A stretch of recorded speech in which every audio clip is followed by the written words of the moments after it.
السلام عليكم ورحمة الله وبركاته. نحمده ونستعينه ونستغفره ونعوذ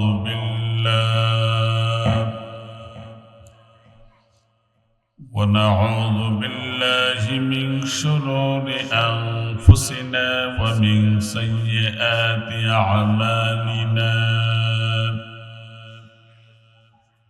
من يهد الله فلا مضل له ومن يضلل فلا هادي له.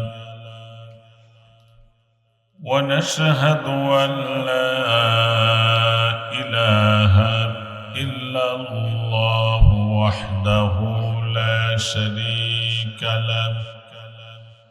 ونشهد أن سيدنا وحبيبنا ومولانا محمدا عبده ورسوله الذي أرسله بالحق بشيرا ونذيرا وداعيا إلى الله بإذنه وسراجا منيرا. فقد قال الله تعالى في كلامه المجيد وفرقانه الحميد. সবাই পড়েন أعوذ بالله من الشيطان الرجيم. بسم الله الرحمن الرحيم.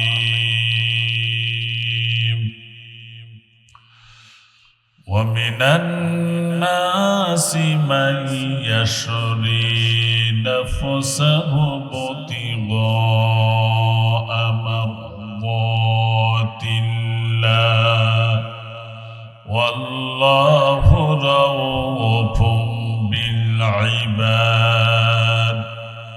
صدق الله مولانا العظيم وصدق رسوله النبي الكريم ونحن على ذلك من الشاهدين والشاكرين والحمد لله رب العالمين. اللهم صل على محمد وعلى آل محمد كما صليت على إبراهيم وعلى آل إبراهيم إنك حميد مجيد. সবাই পড়ে اللهم بارك على محمد وعلى آل محمد كما باركت على إبراهيم وعلى آل إبراهيم إنك حميد مجيد. بلغ العلا بكماله. একটু ওই যে পিছনে বাইরে একটু আগে বসেন, মাঝখানে ফাঁকা জায়গাগুলো ফিল আপ করেন। কোরআনে মাহফিলের সৌন্দর্য বৃদ্ধি করুন। আর দাঁড়ানো ভাইরা মেহেরবানি করে এসে সামনে বসুন। খুব লম্বা চড়া হবে না আশা করি। যত সময় যাতে শেষ করতে পারে আল্লাহ তৌফিক দেন। এই জন্য সবাই একটু আগে বসেন, সবাই পড়েন বালাগাল উলা বিকামালিহি কাশাফাদ দুজা বিজামালিহি حسنت جميع خصاله صلوا عليه وآله.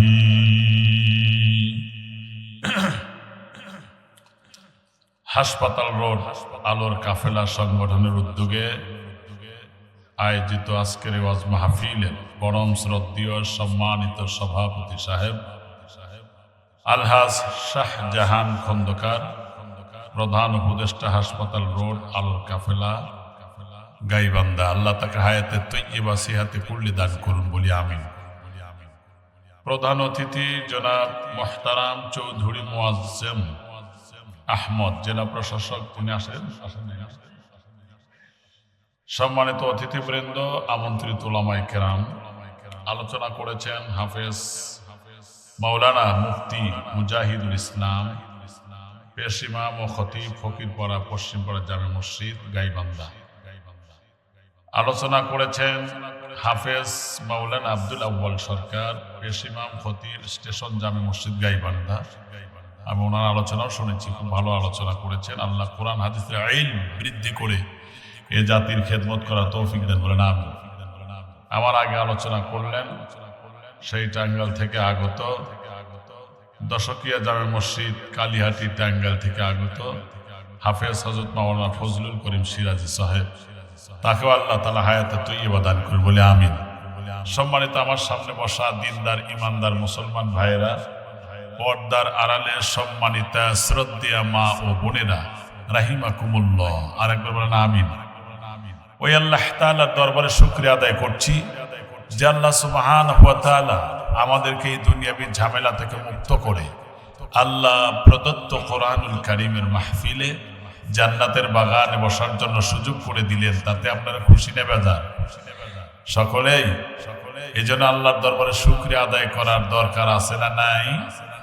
যার প্রশংসা শুধু আমাদের গাইবান্ধা জেলার মানুষ করে না, শুধু আমার সিরাজগঞ্জের মানুষই করে না, শুধু বাংলাদেশের মানুষ করে না, শুধু এশিয়া মহাদেশের মানুষই না, শুধু পৃথিবীবাসী করে না। যার প্রশংসা হয় আকাশের নীলিমায়, ঠিক না?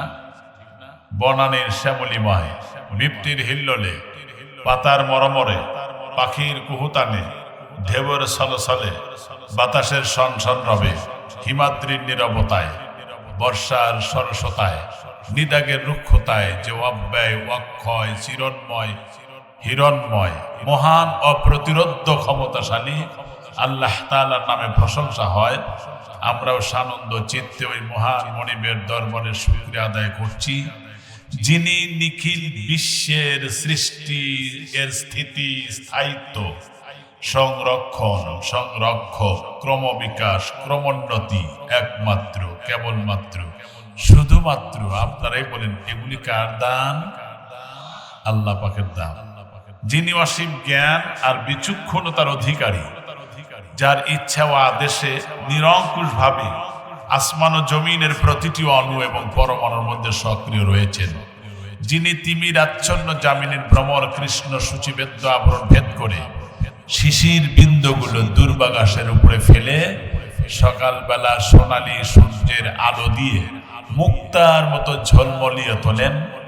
এই আকর্ষণীয়, মনোমুগ্ধকর, হৃদয়গ্রাহী, চিত্তাকর্ষক দৃশ্য বলি যিনি আমাদেরকে আরামের ঘুম হারাম করে চক্ষুষ্মান করে জান্নাতের বাগানে বসালেন, সেই আল্লাহর প্রশংসা জ্ঞাপনার্থে শ্রদ্ধা জনিত কণ্ঠে, একাগ্র চিত্তে, স্বতঃস্ফূর্ত ভাবে হৃদয়ের সবটুকু আবেগ উজাড় করে দিয়ে ভক্তি আফ্লুত কণ্ঠে সেজদায় অবনত হয়ে প্রাণ ঢালা মহান মনিবের দরবারের শুকরিয়া আদায় করছি। আমরা সকলেই পড়ছি আলহামদুলিল্লাহ রব্বানা কারীম। আল্লাহ পাকের শুকরিয়া আদায় করে নিলাম। কোরআনুল কারীমের সূরা বাকারার 207 নম্বর আয়াত তেলাওয়াত করেছি। যে আয়াতের তর্জমা হচ্ছে, মানুষের মধ্যে এমন মানুষ আছে যারা কেবলমাত্র, শুধুমাত্র, একমাত্র আমি আল্লাহ পাকের সন্তুষ্টি অর্জনের জন্য জান আর মাল উৎসর্গ করে। আমি আল্লাহ তাআলা তাদের জন্য খুবই অনুগ্রহশীল। সুবহানাল্লাহ বললেন না? তাহলে জান আর মালের মালিক কে? আল্লাহ পাক। এটা বললাম তর্জমা। এই আয়াতের শানে নুজুল বলি। এখন শানে নুজুল হচ্ছে বিশ্ব নবী যখন হিজরত করে মদিনায় গিয়েছেন, আল্লাহ রসুলের একজন সাহাবীর নাম হলো শুআইব রাদিয়াল্লাহু তাআলা আনহু। তিনি তখন ব্যবসার উদ্দেশ্যে বাইরে ছিলেন। তিনি যখন আসলেন, এখানে কোনো মহিলা আছে নাকি? এই জন্য এত সমস্যা। সামনে যদি 1 লক্ষ পুরুষও থাকে কোনো সমস্যা নাই, 3 জন মহিলা এক জায়গায় হইলে সর্বনাশ, ঠিক কিনা? ভলেন্টিয়ারের দায়িত্বে যারা আছেন মহিলাদেরকে থামান। এখন তো থামার কথা, হে প্রধানমন্ত্রীর তো নাই, আর তো থামারই কথা। মেয়েরা কথা বলবেন না, আপনাদের কয়েকটা ওয়াজ আছে আমার কাছে, হোমিও প্রেসক্রিপশন নিয়ে যাবেন আশা করতেছি। তো শানে নজুলটা কি? শানে নজুল হচ্ছে এই সাহাবী যখন গ্রামে আসলেন, আসার পরে জানতে পারলেন আল্লাহ রসুল হিজরত করে মদিনায় চলে গেছেন। তিনি চিন্তা করলেন যেখানে রসুল নেই সেখানে আমি থাকতে পারবো না। রসুলের বিয়োগ ব্যথা, রসুলের ভালোবাসা, তাকে ছাড়া থাকা আমার সম্ভব না। যেই মক্কার জমিন আমি তাকে দেখতে পারবো না, সেই জমিনে আমিও থাকবো না। এটা হলো ইমানের দাবি। রসুল বলেছেন লা ইউমিনু আহাদুকুম হাত্তা আকুনা হাব্বা ইলাইহি মিন ওয়ালিদিহি ওয়া ওয়ালাদিহি ওয়ান নাসি আজমাইন। ওই ব্যক্তি অতক্ষণ পর্যন্ত ইমানদার হতে পারবে না যে ব্যক্তি তার বাবা, ভাই, সন্তান আদি সবকিছুর চাইতে আমি রসুলকে বেশি ভালো না বাসবে। এই ভালোবাসার পরীক্ষায় সাহাবী উত্তীর্ণ। তিনি তখন বাড়িতে মাশওয়ারা করলেন, পরামর্শ করলেন কি, যে আমি তো মদিনায় চলে যাব রসুলের কাছে, তোমরাও পর্যায়ক্রমে চলে আসবা। এই সাহাবী খুব যুদ্ধের রণকৌশল এবং ধী মেধার সম্পূর্ণ, একটা খুব শার্প ব্রেনের অধিকারী, খুব তীরান্দাজ এবং তরবারি যুদ্ধের তামাম রণকৌশল তার জানা। তুনির মধ্যে তীর বললেন, তরবারিও নিলেন। এগুলো নিয়ে যখন রাতে তিনি রওনা করেছেন, খুব খেয়াল করবেন, একটা আয়াতের উপরই কথা হবে। যখন রওনা হয়েছেন, এদিকে আবু জেহেল নেতারা আল্লাহ রসুল যখন হিজরত করে চলে গেছেন, ওনারা এভিডেন্স জারি করেছে, প্রজ্ঞাপন দিয়েছে কি, যে মক্কা থেকে যাতে কোনো মানুষ মদিনায় মুহাম্মাদের কাছে ভিড়তে না পারে, রাস্তায় মোড়ে মোড়ে চেকপোস্টে সব অ্যাবস্কেন্ডেড গোপনীয়তা রক্ষা করে তোমরা থাকো এবং তাদেরকে ধরে পিঠে নিয়ে আসবে আমার কাছে। এটা তার। যখন তিনি রাস্তায় গেলেন, মাঝ রাস্তায় আত্মগোপনে থাকা অনেকগুলো কাফেররা আল্লাহ রসুলের সাহাবী শুআইবকে পরিবেষ্টন করে ফেলল। সাহাবী ডাকতে বললেন, ভাইরা তোমরা কেন আমার সামনে দাঁড়ালে? কি অপরাধ আমার, কেন তোমরা দাঁড়ালে? লোকেরা কাফেররা ডাকতে বলল, তুমি জানো না আমাদের নেতার নির্দেশ, তুমি তো মুহাম্মাদের দলে চলে যাবে। মুহাম্মাদের দল যাতে মেজরিটি হতে না পারে, সংখ্যা গরিষ্ঠ হতে না পারে, এই জন্য আমরা আত্মগোপনে আছি, সুতরাং তোমাকে ছেড়ে দেওয়া হবে না। সাহাবী বললেন, তোমরা জানো আমি তীর চালাতে সক্ষম, তুনির ভিতরে যতক্ষণ পর্যন্ত তীর আছে ততক্ষণ পর্যন্ত আমি মোকাবেলা করে যাব, আর যখনই আমার তীর তুনির থেকে তীর ফুরিয়ে যাবে, তরবারি আছে, এই তরবারির আঘাতে তোমাদের খণ্ড বিখণ্ড করব। সুতরাং এটা থেকেও যদি ব্যর্থ হয়ে যায় তাহলে আমার সিদ্ধান্তটা তোমরা জানো। আমার তো অনেক অর্থ সম্পদ আছে, বাগান আছে, বাড়ি আছে, ঘর আছে, অর্থ বিত্ত বৈভব আছে, তোমরা জানো। সুতরাং এগুলো সবগুলো তোমাদের দিয়ে দিব, বিনিময় আল্লাহ রসুলের দরবারে যাওয়ার জন্য রাস্তাটা খুলে দাও। জোরে কোন সুবহানাল্লাহ। ওরা চিন্তা করলো যে নেতা তো আর জানে না কোন রাস্তাতে গেছে, আমরা ওনার অর্থ টাকা পয়সা সম্পদ নিয়ে নেই, নেতাকে বলবো কোন জায়গা দিয়ে কখন কে গেছে আমরা টের পাই নাই। আগে যেমন সুদখোর ঘুষখোর ছিল, এখন মনে হয় নাই। এখন আছে? খালি নাই। এক মেট্রো রেল তৈরি করতে গেলে কত মেট্রো রেল জন্মের খাওয়া খাইছে। হ্যাঁ বন্ধুগণ, কত মিলিয়ন বিলিয়ন ট্রিলিয়ন ডলার কামাইছে, বিদেশে বাড়ি ঘর করেছে। এরপরে টাকা যতক্ষণ পর্যন্ত টাকার বান্ডিল না দেওয়া হয় ফাইল সই হয় না। কথা ঠিক কিনা? এইরকম বুজুর্গ আছে না নাই? এরা কি বুজুর্গ না বেজির ঘু? হ্যাঁ, বুঝলেই হইল। ঠান্ডা মাথায় শোনেন কথাগুলো। এই জন্য ওই সময় যেমন ঘুষখোর ছিল, এখনো সেরকম ঘুষখোর আছে না নাই? কিন্তু অত্যন্ত দুঃখ এবং ভারাক্রান্ত হৃদয় নিয়ে বলছি, আমার দেশে কিছু ইমানদার আছে বারবার মক্কা মদিনায় যায়, তওয়াফ করে, ওমরা করে, অফিসার মানুষ, কিন্তু ফাইল সই দেয় না। রোজার দিনে নাকি একজন 50,000 টাকার পেটি নিয়ে দিছে যে তাও ফাইল সই হোক। জানো না রোজার দিন রোজার তো ক্ষতি হবে, হাতে নেওয়া যাবে না, এটা ড্রয়ের মধ্যে রেখে দাও। ড্রয়ের মধ্যে রেখে গেলে ইফতার করার পরে ওই টাকা ভেঙে খাবে। এই ধরনের ইমানদার আছে না নাই? কুকুর যেমন এক ঠ্যাং উঁচা করে পেশাব করে, আপনাদের দেশে হয় না এটা? কেন জানেন? তার মানে কুকুর মনে করে আমি যে নিকৃষ্ট প্রাণী, তারপরেও পেশাবকে আরো নাপাক নিকৃষ্ট মনে করে, যাতে তার পায়ে না লাগে, শরীরে না লাগে, এই জন্য পা উঁচু করে পেশাব করে। কিন্তু এই কুকুর আবার মানুষের পায়খানাও খায়, ঠিকই না? কুকুর যেমন পেশাব থেকে পরহেজ থাকতে চায়, আবার মানুষের পায়খানাও খায়।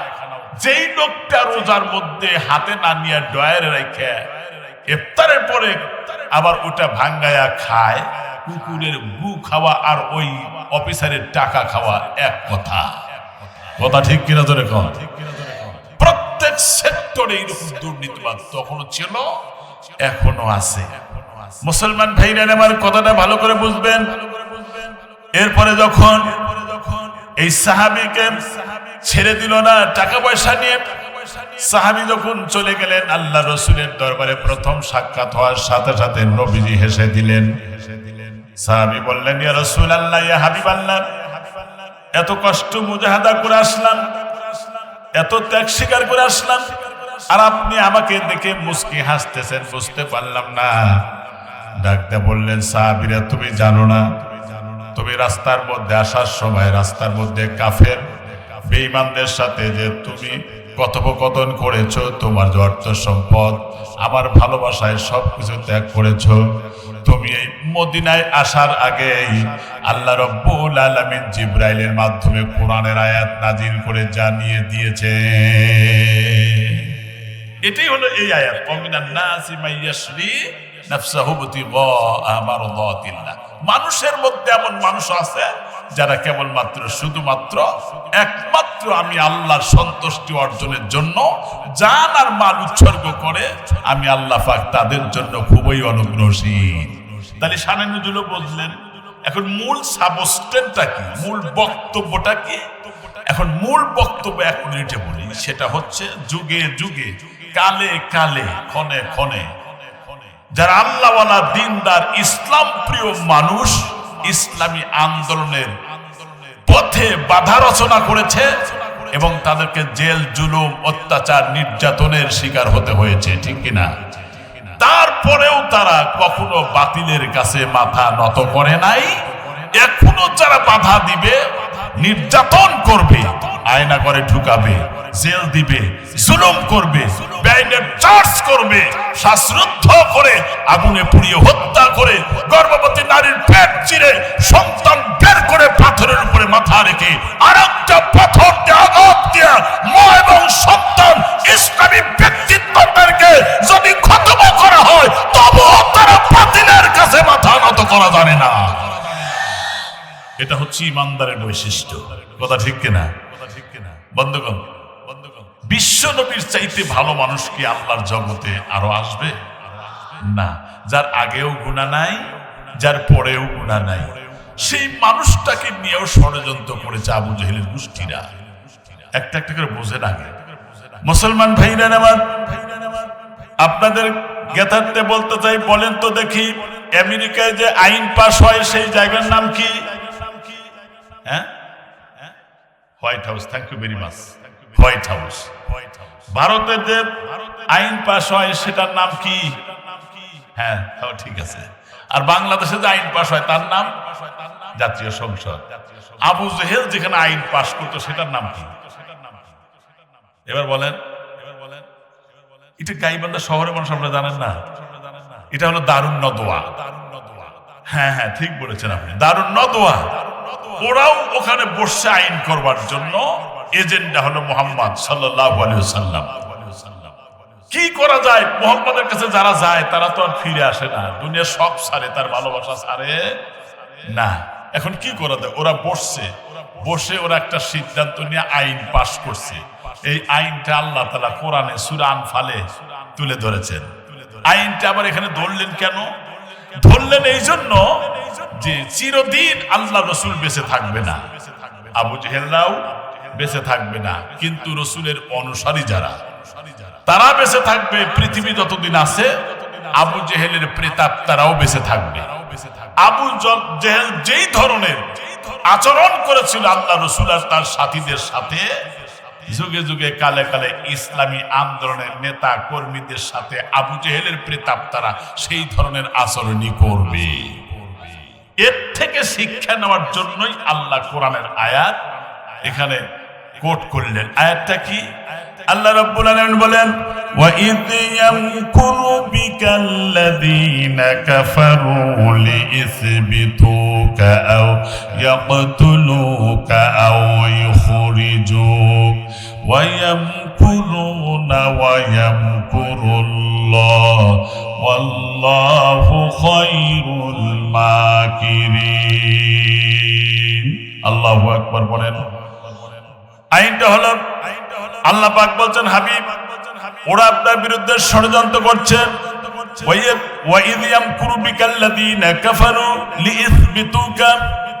ওদের মধ্যে একজন সিদ্ধান্ত জানিয়ে দিচ্ছে যে মুহাম্মদকে জেলের মধ্যে বন্দী করো। কথাগুলো ভালো করে নিয়ে, জেলের মধ্যে বন্দী করো কেন? আল্লাহ রসুল কি কোনো অপরাধ করেছিলেন নাকি? কথা বলেন সবাই। নবী কি ইয়াতিমের মাল আত্মসাৎ করেছিলেন? কারোর অধিকার ক্ষুণ্ণ করেছিলেন? না, না করেন নাই। তিনি নিট অ্যান্ড ক্লিন, তিনি ফ্রেশ, তিনি পরিচ্ছন্ন, তিনি আদর্শ আল্লাহ কর্তৃক নির্বাচিত একটা মানুষ, নির্বাচিত নেতা। সুতরাং সেই মানুষটাকে দেখা গেল তারা জেলে দেওয়ার জন্য যখন পরামর্শ করলো, তাহলে সেই নবীর উম্মত যারা আদর্শের উম্মত তাদের বিরুদ্ধে তো মামলা দিবেই, ঠিক কিনা? আর ওই মামলা খাওয়ার পরে ঘরে শুয়ে থাকতে পারে না। এই বিগত সরকারের আমলে ঘর থেকে হিজরত করে অন্যত্র চলে গেছে। এটা হলো নবীর সুন্নত। কারণ হলো নবী জেল খেটেছেন, ঠিক কিনা? কিন্তু নবীকে যখন বললো জেলের মধ্যে ঢুকাও, ওদের মধ্যে একজন ডাক দেয়া বললো, না জেলে ঢুকায়ও না। কেন? জেলের মধ্যে যদি ঢুকাও তাহলে জেলের মধ্যে আগে থেকেই যত সন্ত্রাসী, যত চাঁদাবাজি, যত মাস্তান, যত ধর্ষণকারী আছে, মুহাম্মাদের আচরণে, তার ব্যবহারে, তার অ্যাটিটিউড, তার মেন্টালিটি ওয়ার্ল্ড সাইড ফেমাস, তার আচার ব্যবহারে সকলেই মুগ্ধ হয়ে যাবে। তারা সবাই মুহাম্মাদের দলে শামিল হয়ে যাবে। কারণ দেখি স্বর্গে গেলে বাড়াই বানে। ইসলামী আন্দোলনের নেতা কর্মী যদি জেলেও ঢুকে, সেখানে কোরআনের দর্স দেয়, নামাজের ট্রেনিং হয়, সেখানেও তালিম হয়, ঠিক কিনা? সেখানেও তরবিয়ত হয়, সেখানেও সভ্যতা হয়, শিষ্টাচার হয়।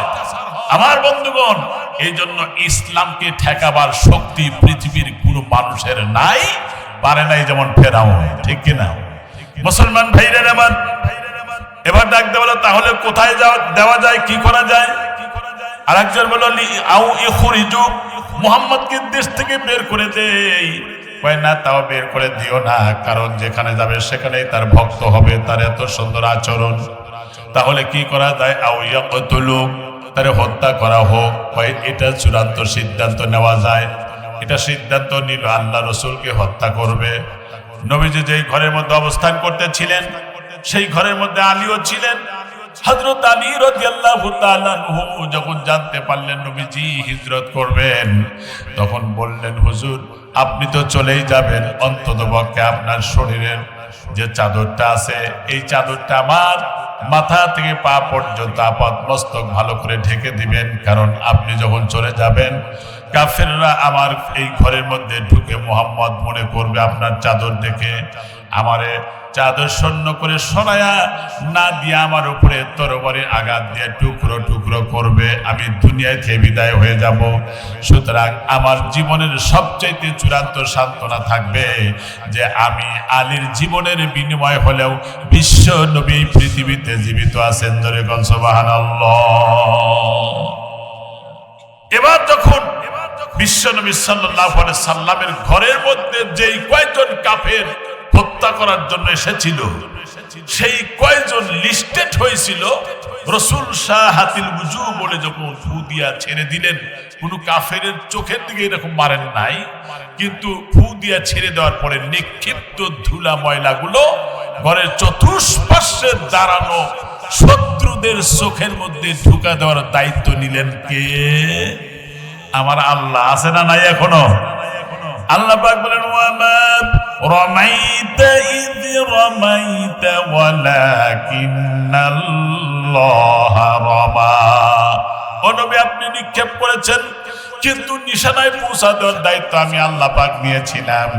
আমার ভাইরা, এই আয়াতের ওয়াকিয়া বলার লক্ষ্য উদ্দেশ্য আমার না, বরং আমি এটা বলতে চাচ্ছি একটা কথা। কারণ যেই কয়জন কাফের বেঈমান এসেছিল, ওদের চোখের মধ্যে যখন ধুলা চলে গেল, দুই হাত দিয়া চোখ ডলতেছিল, ডলতে ডলতে ফেরার মতো চিৎকার করে কাঁদতেছিল। জিবরাইল আমিন তার হাত ধরে ওই ফাঁকা জায়গা দিয়ে হিজরতের জন্য বের করে দিলেন। কিন্তু শুনে খুশি হবেন, যেই কয়জন কাফের বেঈমান আল্লাহ রসুলকে হত্যা করতে এসেছিল, ওই কয়জনই বদরের যুদ্ধে নিহত হয়ে গেছে। আয়াতের শিক্ষা কি? যারা ইসলামকে চিরতরে নিবে দিতে চেয়েছিল রসুলকে হত্যা করে, তারাই নিবে গেল, ঠিক কিনা? এখনো এই পৃথিবীতে কম চেষ্টা হয় নাই। নমরুদ চেষ্টা করেছিল, ব্যর্থ হয়েছে। ল্যাংরা মশা ঢুকা দিয়ে আল্লাহ তার জুতা পেটা করে বিদায় করেছে, ঠিক কিনা? ফেরাউন কম ব্যর্থ হয় নাই। তিন দিক কর্তৃক পরিবেষ্টিত ছিল মুসা আলাইহিস সালাম। সামনে তো দরিয়া, এই পানির মধ্যে পড়ে গেলে প্রাণীর খোরাকে পরিণত হওয়া লাগবে। কিন্তু ওই মুহূর্তে যারা নতুন ঈমান এনেছিলেন তারা বললেন ফালাম্মা তারা আল জামাআন ক্বালা আসহাবু মূসা ইন্না লামুদরাকুন। ওরা বলতেছিল যে মুসা, আমরা তো ধরা খেয়ে গেলাম, গ্রেফতার হয়ে গেলাম, কি করা যায়? মুসা নবী বলেন না, কাল্লা লা ইন্না মাইয়া রাব্বি সাইয়াহদিন। কোনো টেনশন করো না, কোনো চিন্তা করো না, কোনো পেরেশান হয়েও না, কোনো হতাশা হয়েও না। মুমিনের জীবনে হতাশার জীবনই না, ঠিক কিনা? সুতরাং তোমাদের জন্য রাস্তার ব্যবস্থা করে দিবেন আল্লাহ। সুবহানাল্লাহ বলেন। আল্লাহ তাই ওহী নাযিল করে দিলেন, ফাআউহাইনা ইলাইহিম। আল্লাহ পাক বলেন মুসা রে, আনিদ্রিব বিআসাকাল বাহর, তোমার হাতের লাঠি দিয়ে সমুদ্রে আঘাত করো। আঘাত করলেন একটা, রাস্তা তৈরি হয়ে গেল 12টা। তাও সুবহানাল্লাহ বললেন না? এই অবস্থা দেখে যাদের দুর্বল ঈমান, তাদের ঈমানটা আরো সবল হয়ে গেল। এই রাস্তা দিয়ে যখন পার হয়ে গেলেন মুমিনেরা, ফিরআউনের গোষ্ঠী শুদ্ধ এই রাস্তা অনুসরণ করে যাওয়ার পরে আল্লাহ নির্দেশ দিলেন পানি একাকার হয়ে যা। পানি একাকার হয়ে গেল। সব যখন পানির মধ্যে চুমনি খেতে খেতে ওরা যখন সব শেষ হয়ে গেল, ফিরআউন কয় আল্লাহ তোমার উপর ঈমান আনলাম। আল্লাহ বলেন এখন ইতিপূর্বে কোথায় গিয়েছিলে? বিপর্যস্ত সৃষ্টি করেছো, অন্যায় করেছো, হত্যা করেছো, নবী যাতে আগমন ঘটতে না পারে এই জন্য স্বামী স্ত্রী এক জায়গায় পর্যন্ত শুইতে পর্যন্ত দেওয়া হয় নাই, ঠিক কিনা? শত্রুরা, ইসলামী চূড়ান্ত দুশ্মনেরা এহেন কোনো কাজ নাই যারা ঈমানের বিরুদ্ধে করে নাই, কিন্তু তারা ইতিহাসের আস্থা করে নিক্ষিপ্ত হয়ে গেছে। ঈমানের আলো টিম টিম করে চলতে আছে, চলবে। ঈমানের আলো নিবানোর ক্ষমতা পৃথিবীর কারণ নাই।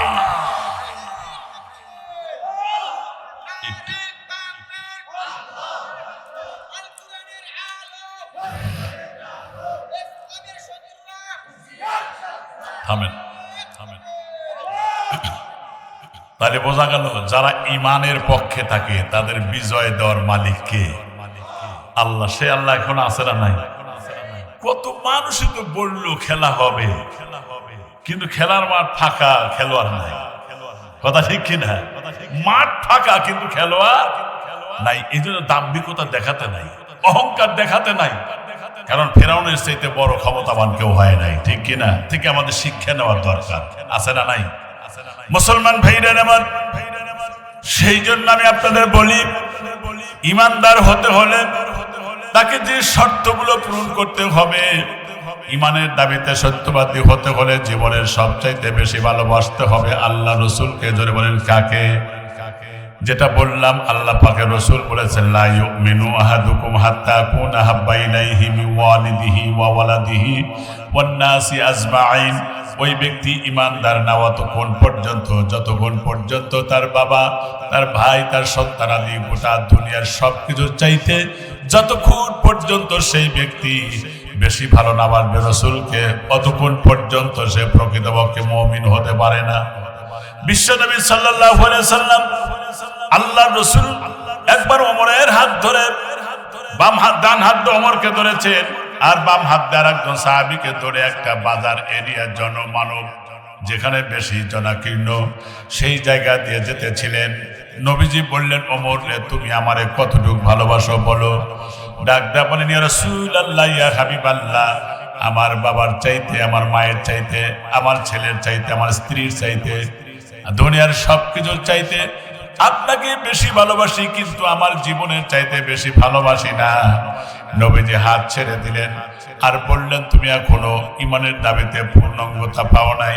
কিছুদূর অগ্রসর হওয়ার পরে বললেন, ইয়া রাসূলুল্লাহ, এখন আপনি পরীক্ষা করতে পারেন, আমার জীবনের চাইতেও আপনারে বেশি ভালোবাসি। নবীজি দেখলেন তার আপনজন লোক যায় কাজ দিয়া, বললেন, ওই লোকটার মাথা কেটে আনো আমার কাছে। অমনি ওমর তরবারিটা খাপ মুক্ত করে সেদিকে যেতেছিলেন। নবীজি বললেন, ইয়া ওমর উসকুত, ওমর থেমে যাও। অমনি ওমর থেমে গেলেন আর বললেন, ইমানের দাবিতে তুমি সত্যবাদী। মুসলমান ভাইরা আমার, সূরা তাওবার 24 নম্বর আয়াতে আল্লাহ পাক বলেছেন, কুল ইন কানা আবাউকুম ওয়া আবনাউকুম ওয়া ইখওয়ানুকুম ওয়া আসওয়াজুকুম ওয়া আশীরাতুকুম। আল্লাহ পাক বলেন, ও নবী, আপনি বলে দেন, তোমার বাবার চাইতে, তোমার সন্তানদের চাইতে, অর্জিত সম্পদের চাইতে, তোমার ব্যবসা বাণিজ্যের চাইতে, তোমার ঘর দুয়ারের চাইতে, দুনিয়ার সবকিছুর চাইতে যতক্ষণ পর্যন্ত আমি আল্লাহ, আমার রাসূল আর জিহাদ ফি সাবিলিল্লাহকে বেশি ভালো না বাসবে, অতক্ষণ পর্যন্ত তুমি ইমানের দাবিতে সত্যবাদী নও। হাত্তা ইয়াতিয়াল্লাহু বিআমরিহি ওয়াল্লাহু লা ইয়াহদিল কওমাল ফাসিকিন। যতক্ষণ পর্যন্ত আমি আল্লাহ, আমার রাসূল আর জিহাদ ফি সাবিলিল্লাহকে বেশি ভালো না বাসবে, আমি আল্লাহর সিদ্ধান্ত গজবের অপেক্ষা করতে থাকো। আর ভালো না বাসলে সে ফাসেক মার্কা ইমানদার, এদেরকে আমি আল্লাহ হেদায়েত দেই না। এ কথা কার? আল্লাহ পাকের কথা। তাহলে আজকে জিহাদের নাম শুনলেই কিছু মানুষের জঙ্গিবাদের গন্ধ খুঁজে পায়, ঠিক কিনা? ধরে কন, জিহাদের নাম শুনলেই জঙ্গিবাদের গন্ধ খুঁজে পায়, অথচ কোরআন শরীফের প্রায় 1/3 জুড়েই জিহাদের কথা আছে না নাই? অথচ যারা এটা মনে করবেন যে আবু জেহেলের রক্ত তাদের দেহের মধ্যে প্রবাহিত আছে, এই জন্যই ওরা জঙ্গিবাদ মনে করে। অত্যন্ত দুঃখ এবং ভারাক্রান্ত হৃদয় না বলি, আমাদের দেশে ইদানিং অতি সম্প্রতি একজন বলে ফেলেছে, আগে তো পাড়া মহল্লায়, গ্রামে গঞ্জে সব জায়গায় যাত্রা পালা, গান বাজনা, ধুয়া পালা গান হইতো, এখন মোল্লারা এগুলো বাদ দিয়া তারপরে এখন এইগুলো শুরু করছে কোরআনে মাহফিল, জঙ্গিবাদ তৈরির কারখানা। নাউজুবিল্লাহ পড়েন। ওরা জানে না। শুনে রাখো মুসলমানেরা, যারা ইসলামকে কটাক্ষ করে, দ্বীন ও ঈমান নিয়ে কটাক্ষ করে ইসলামকে নিবে দেওয়ার জন্য এবং হুমকি দেয় যে ভবিষ্যতে এটা বন্ধ করে দিব, তবে শুনে রাখো, তোমাদের চাইতে দাপটালা ব্যক্তিরাও ইতিহাসে রাস্তা করে নিক্ষিপ্ত হয়েছে। কোরআন নিয়ে, হাদিস নিয়ে, ইসলাম নিয়ে যদি বেশি কটূক্তি করো, তোমাদের ঠ্যাং ভেঙে ফেলে দেবে জনগণ, ঠ্যাং ভেঙে ফেলে জনগণ, ঠিক কিনা? আমার বন্ধুগণ, যারা ইসলামের দুশ্মন তাদের সাথে আমাদের আপোষ নাই, ঠিক কিনা? আর অন্যায়ের প্রতিবাদ করতে হবে, এটা ঈমানের দাবি, ঠিক না? ছোট্ট দুইটা দৃষ্টান্ত দিই, শোনো ভালো করে যুবকেরা। হযরত আবু বকরের মতো মানুষ, যিনি গোটা পৃথিবীর রাসূলের উম্মতের মধ্যে সবচাইতে বেশি নরম দিলওয়ালা, ঠিক কিনা? এটা ওলামায়ে কেরাম জানে। ওই যে খুতবার ভিতরে আপনারা শোনেন, আসাদুহুম আমিরুল মুমিনিন ওমর ইবনুল খাত্তাব, শক্ত মনের অধিকারী ওমর, আর আরহামহুম আবু বকর, আর নরম মনের অধিকারী কে? আবু বকর। এই আবু বকর তিনি যখন রাস্তাতে হেঁটে যাচ্ছিলেন, যাবার সময় দেখলেন একটা রাস্তার ধারে স্কুলের একটা ইহুদিদের স্কুল আছে, সেখানে পড়াইতেছে। পড়ানোর সাবজেক্ট আল্লাহকে গালি দিচ্ছে, রসুলকে নিকৃষ্ট ভাষায় গালি দিতেছে। এটা আবার শুনলেন তিনি, কে শুনলেন? যিনি নরম দিলের মানুষ, আবু বকর। চিন্তা করলেন এখানে তো বসে থাকা যায় না, যেহেতু অন্যায় কাজ করছে অন্যায় প্রতিরোধ করতেই হয়। এটা হলো ঈমানের দাবি। আল্লাহ রাব্বুল আলামিন কুরআনুল কারীমের সূরা নিসার মধ্যে বলে দিলেন, সম্ভবত ৭৬ নম্বর আয়াত, আল্লাযীনা আমানু ইউকাতিলুনা ফি সাবিলিল্লাহ। আল্লাহ পাক বলেন, যারা ঈমানদার তারা আল্লাহর পথে যুদ্ধ করে, জালেমের বিরুদ্ধে যুদ্ধ করে, শিরক আর বিদআতকে মূলোৎপাটন করে, তাওহীদের শিকড় মজবুত করে। ওয়াল্লাযীনা কাফারু ইউকাতিলুনা ফি সাবিলিত তাগুত। আর যারা কুফরি করে, কাফের বেঈমানরা, তারা তাগুতের পক্ষে, খোদাদ্রোহীর পক্ষে যুদ্ধ করে। তাগুত কারা? তাগুত হলো তারা যারা রাষ্ট্রীয়ভাবে আল্লাহর কোরআনের আইন চালু হোক এটা চায় না, আল্লাহর আইন আর সৎ লোকের শাসন প্রতিষ্ঠিত হোক এটা চায় না, ইসলামিক কনস্টিটিউশন প্রতিষ্ঠিত হোক এটা চায় না। কিন্তু যারা চায় তাদেরকে বাধা দেয়, তাদের জেল দেয়, জুলুম দেয়, নির্যাতন করে, অত্যাচার করে, গুলি করে, হত্যা করে। কথা ঠিক কিনা আমার ভাইরা? এই সমস্ত তাগুতের শক্তির বিরুদ্ধে আল্লাহ পাক বলেন, ফাকাতিলু আউলিয়া আশ-শাইতান। এই শয়তান তাগুতের শক্তির বিরুদ্ধে যুদ্ধ করো, কারণ ইন্না কাইদাশ শাইতানি কানা দাঈফা। নিশ্চয়ই শয়তানের সমস্ত কূটকৌশলগুলো দুর্বল। জোরে বলেন সুবহানাল্লাহ। মুসলমান ভাইরা আমার, আবু বকর চিন্তা করলেন, একজন মুমিন শুধু সে নিজে বাঁচবে আর আরেকজন জাহান্নামে, তা না। ঈমানের একটা বৈশিষ্ট্য হলো নিজে জাহান্নাম থেকে বাঁচতে হবে, তার আহলে আয়াল অধীনস্থ আশেপাশের সবাইকে বাঁচাতে হবে দাওয়াত দিয়া। ঠিক কিনা? আল্লাহ পাক তাও সূরা তাহরিমে বলে দিলেন, ইয়া আইয়ুহাল্লাযীনা আমানু কু আনফুসাকুম ওয়া আহলিকুম নারা। ও ঈমানদারেরা, তোমরা নিজেরা জাহান্নামের আগুন থেকে বাঁচো আর তোমার আহলে আয়াল যারা আছে তাদেরকে বাঁচাও। ওয়াকুদুহান নাসু ওয়াল হিজারাতু আলাইহা মালাইকাতুন গিলাদুন শিদাদুন লা ইয়াসুনাল্লাহা মা আমারাহুম ওয়া ইয়াফআলুনা মা ইউমারুন। আল্লাহু আকবার বলেন। ও মুমিনেরা শোনো, জাহান্নামের পাথর আর মানুষকে ইন্ধন করা হবে। পাথরে যদি আগুন ধরে যায়, সেই আগুনের ধাইকের শক্তি বেশি, আরো কষ্টের পর কষ্ট হবে। আর যেই জায়গায় যেই ফেরেশতা গজব দেওয়ার নিমিত্তে আসবে, সেই ফেরেশতা গিলাদুন শিদাদ, নির্মম এবং কঠোর। আল্লাহ নির্দেশ যা করেন তা তারা ফলো করে। দুনিয়ার কারোর দিকে সে তাকায় না, তাদের মায়া নাই, দয়া নাই। আবু বকর ভিতরে ঢুকলেন। ইহুদিদের যেই নেতা পড়াইতে ছিল তার নাম ছিল ফিনহাস। ডাক দেয়া বলল, তুমি এতক্ষণ যা পড়াইতেছিলে সবগুলোই তো আমি শুনলাম। তুমি তো আল্লাহরে গালি দিয়েছ, চান্দা উত্তোলনকারী বলেছ, নবীরে নিকৃষ্ট পতিত চরিত্রের মানুষ বলেছ। তুমি এই কথাগুলো তোমাদের ভুল। এই কথার পরিবর্তে তোমরা নবীর আদর্শটা মানুষের মধ্যে প্রচার করো, শিক্ষা দিয়ে দাও। তোমরা দ্বীন ও ঈমান যদি আনতে সক্ষম হও, তাহলে পরকালের জীবন তোমাদের জন্য সুন্দর হবে। একথা বলার পরে ডাক দেওয়া, কার কথা বলছো? তোমার আল্লাহ তো চান্দা উত্তোলনকারী, তোমার নবী তো পতিত চরিত্রের মানুষ। একথা বলার সঙ্গে সঙ্গে উম্মতের মধ্যে সবচেয়ে নরম দিনওয়ালা মানুষটা আবু বকর, তার হাতটা টান টান করে এত জোরে চপেটাঘাত করেছে ইহুদির গালে। একটা আঘাতে সে ইহুদি লোকটা বসে পড়ে গেছে। জোরে কোন সুবহানাল্লাহ। তার মানে অন্যায় করেছে, অন্যায়ের প্রতিবাদ হয়েছে। ঠিক কিনা? কারণ আল্লাহকে, আল্লাহ রসুলকে ভালোবাসতে হবে জীবনের সবচেয়ে বেশি। ওই যে এর আগে হাদিসে বললাম, কোরআনের আয়াতও বললাম, এটাই তার প্রমাণ করলেন তিনি। ওরা ইচ্ছা করলে আবু বকরকে ওখানেই মারতে পারতো, কারণ সংখ্যায় অনেক ওরা, ছাত্র শিক্ষক দিয়া। কিন্তু ওই ইহুদিদের কলজার ভিতরে এত ভয় ঢুকালেন আমার আল্লাহ। মুহূর্তের মধ্যে আবু বকর স্থান ত্যাগ করে চলে গেলেন। ইহুদিরা পরামর্শ করলো, আমার যে আঘাত করলো এই আঘাতের জন্য বিচার চাইবো, কার কাছে গেলে বিচারটা ইনসাফপূর্ণ হতে পারে।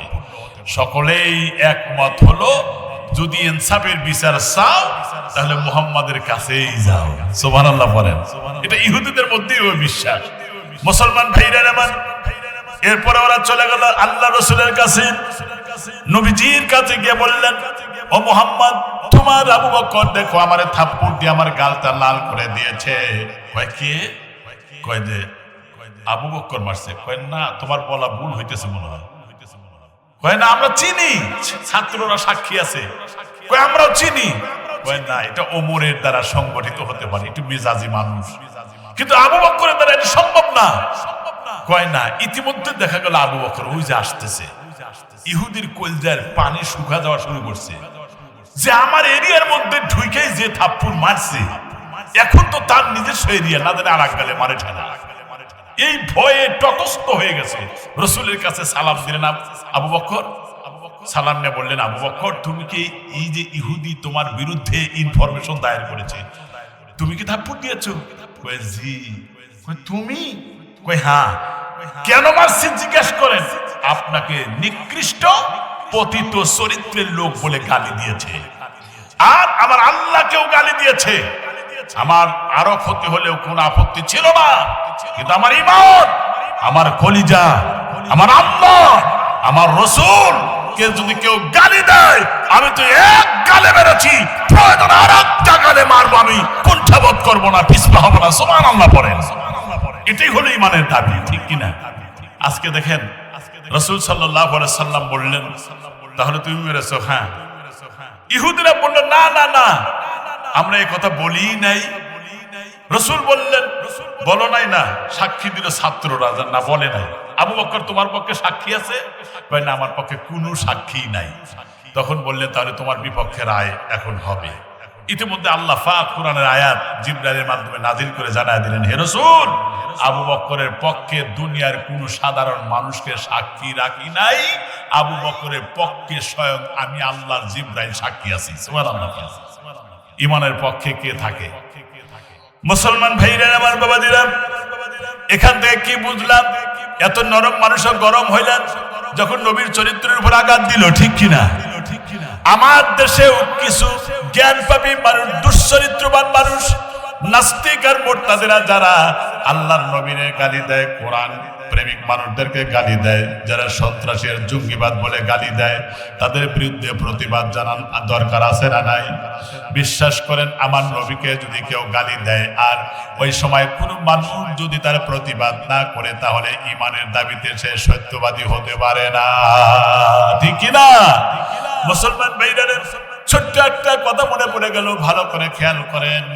বিশ্ব নবী সাল্লাল্লাহু আলাইহি সাল্লামের সময় একবার গালি দিয়েছিল নবীকে, তার চরিত্রের উপরে কালিমা লিপন করে গালি দিয়েছিল।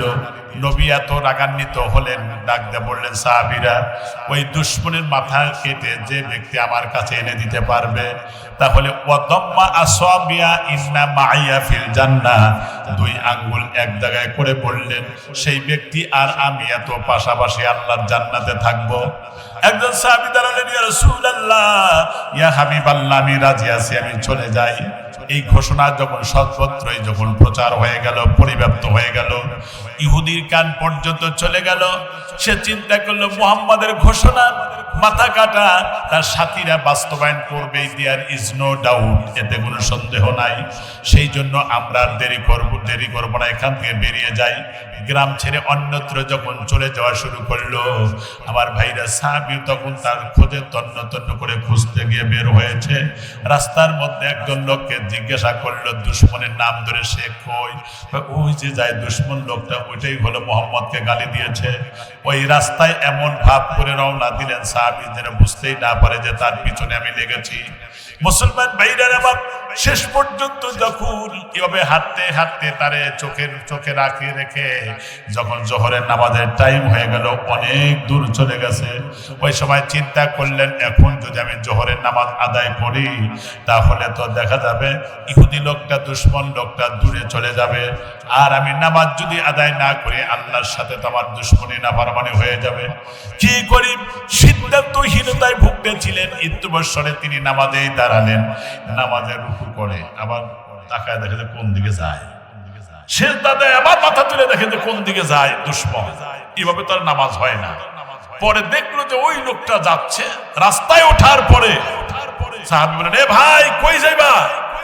বলল না, মুহাম্মাদের জ্বালায় গ্রাম ছেড়ে এত দূর পর্যন্ত চলে এসেছি, তুমি কই যাইবা? রাসূলের সাহাবী বলেন, আমিও তো মুহাম্মাদের জ্বালায় গ্রাম ছেড়ে এই পর্যন্ত চলে এসেছি। দুইজনের জ্বালা কি একরকম? একজনের জ্বালা নিজেকে বাঁচানো, আর একজনের জ্বালা হলো মাথা কেটে রাসূলের সাথে জান্নাতে যাওয়া।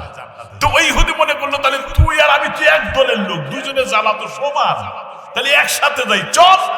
একটু দাঁড়াও। যেমনি কাছে আসছে, দুই হাত সম্প্রসারণ করছে, অমনি বুকের মধ্যে ঢুকে পড়ছে, এক হাত দিয়ে চেপে ধরে পিছনে ধারালো অস্ত্র ছিল বের করে ইহুদির পেটের সাথে এত প্রচন্ড ধরে ঠাসি মেরেছে, এফর হয়ে চিৎকারটা পড়ে গেছে। তার চুল ছিল বড় বড়, স্টল ফিগারের মানুষ, মাথার চুল ধরে টান দিয়া ওই আঘাত দিয়ে মাথা কেটে আসরের নামাজের সময় আল্লাহ রসুলের পায়ের কাছে নিয়ে ফেলে দিলেন।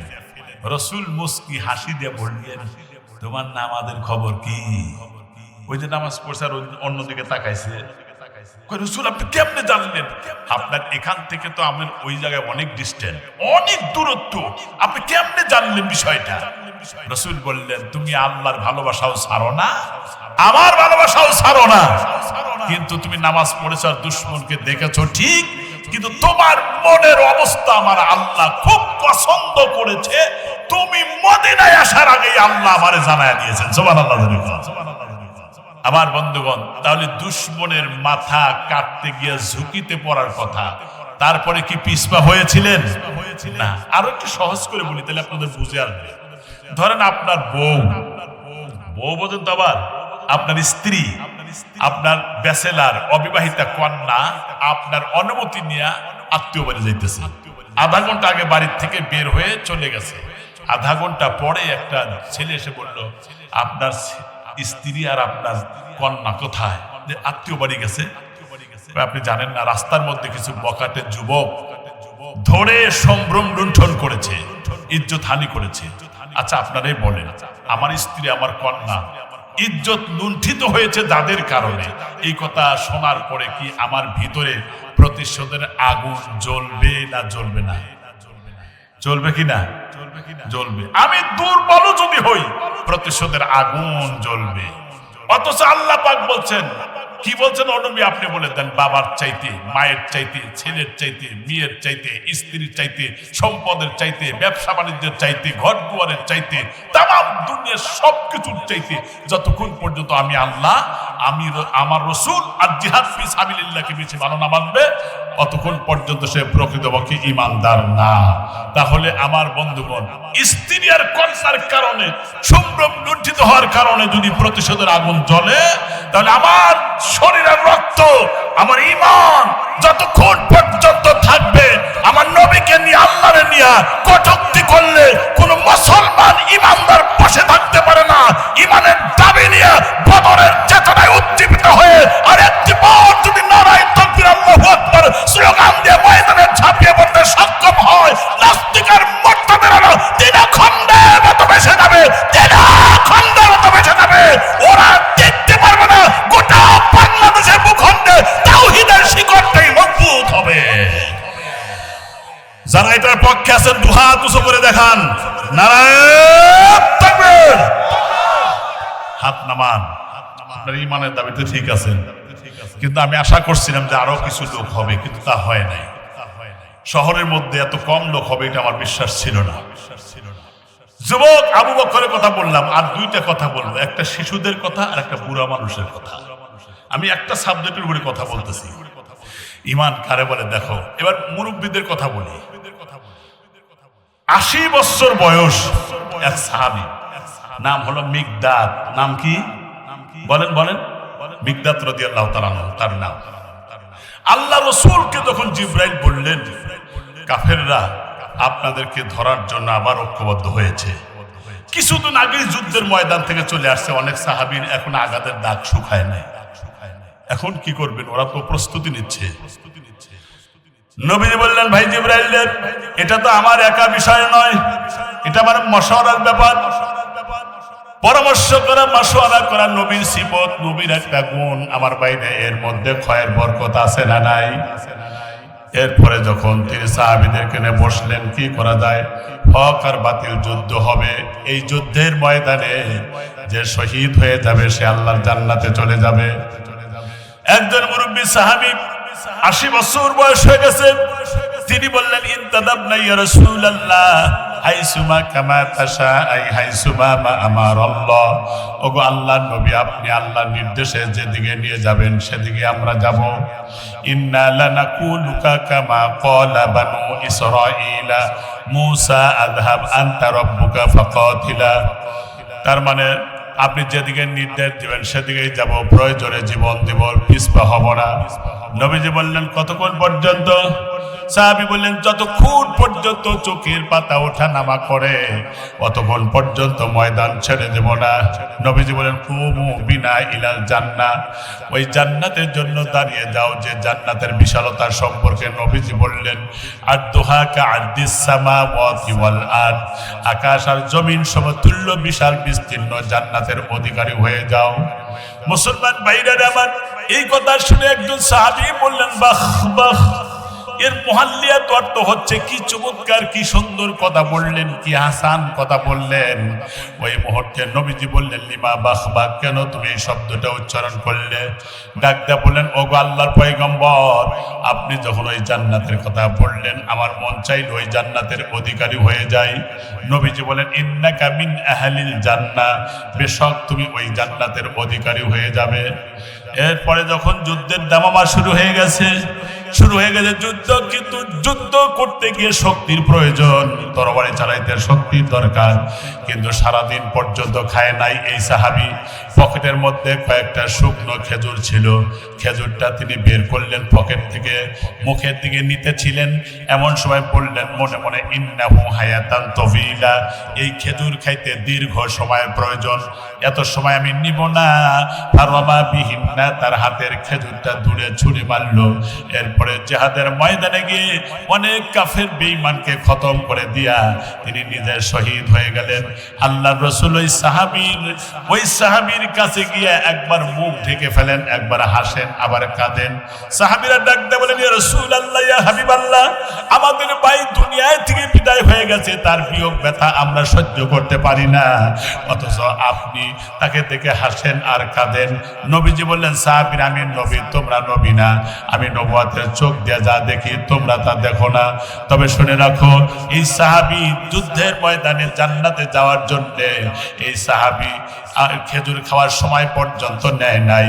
সেই জন্য আমি বিশ্ব নবী আমার নবুয়তের চোখ দিয়ে দেখতেছি স্বয়ং আল্লাহর জান্নাতের হুরেরা তার উপরে পুষ্প বর্ষণ করতেছে।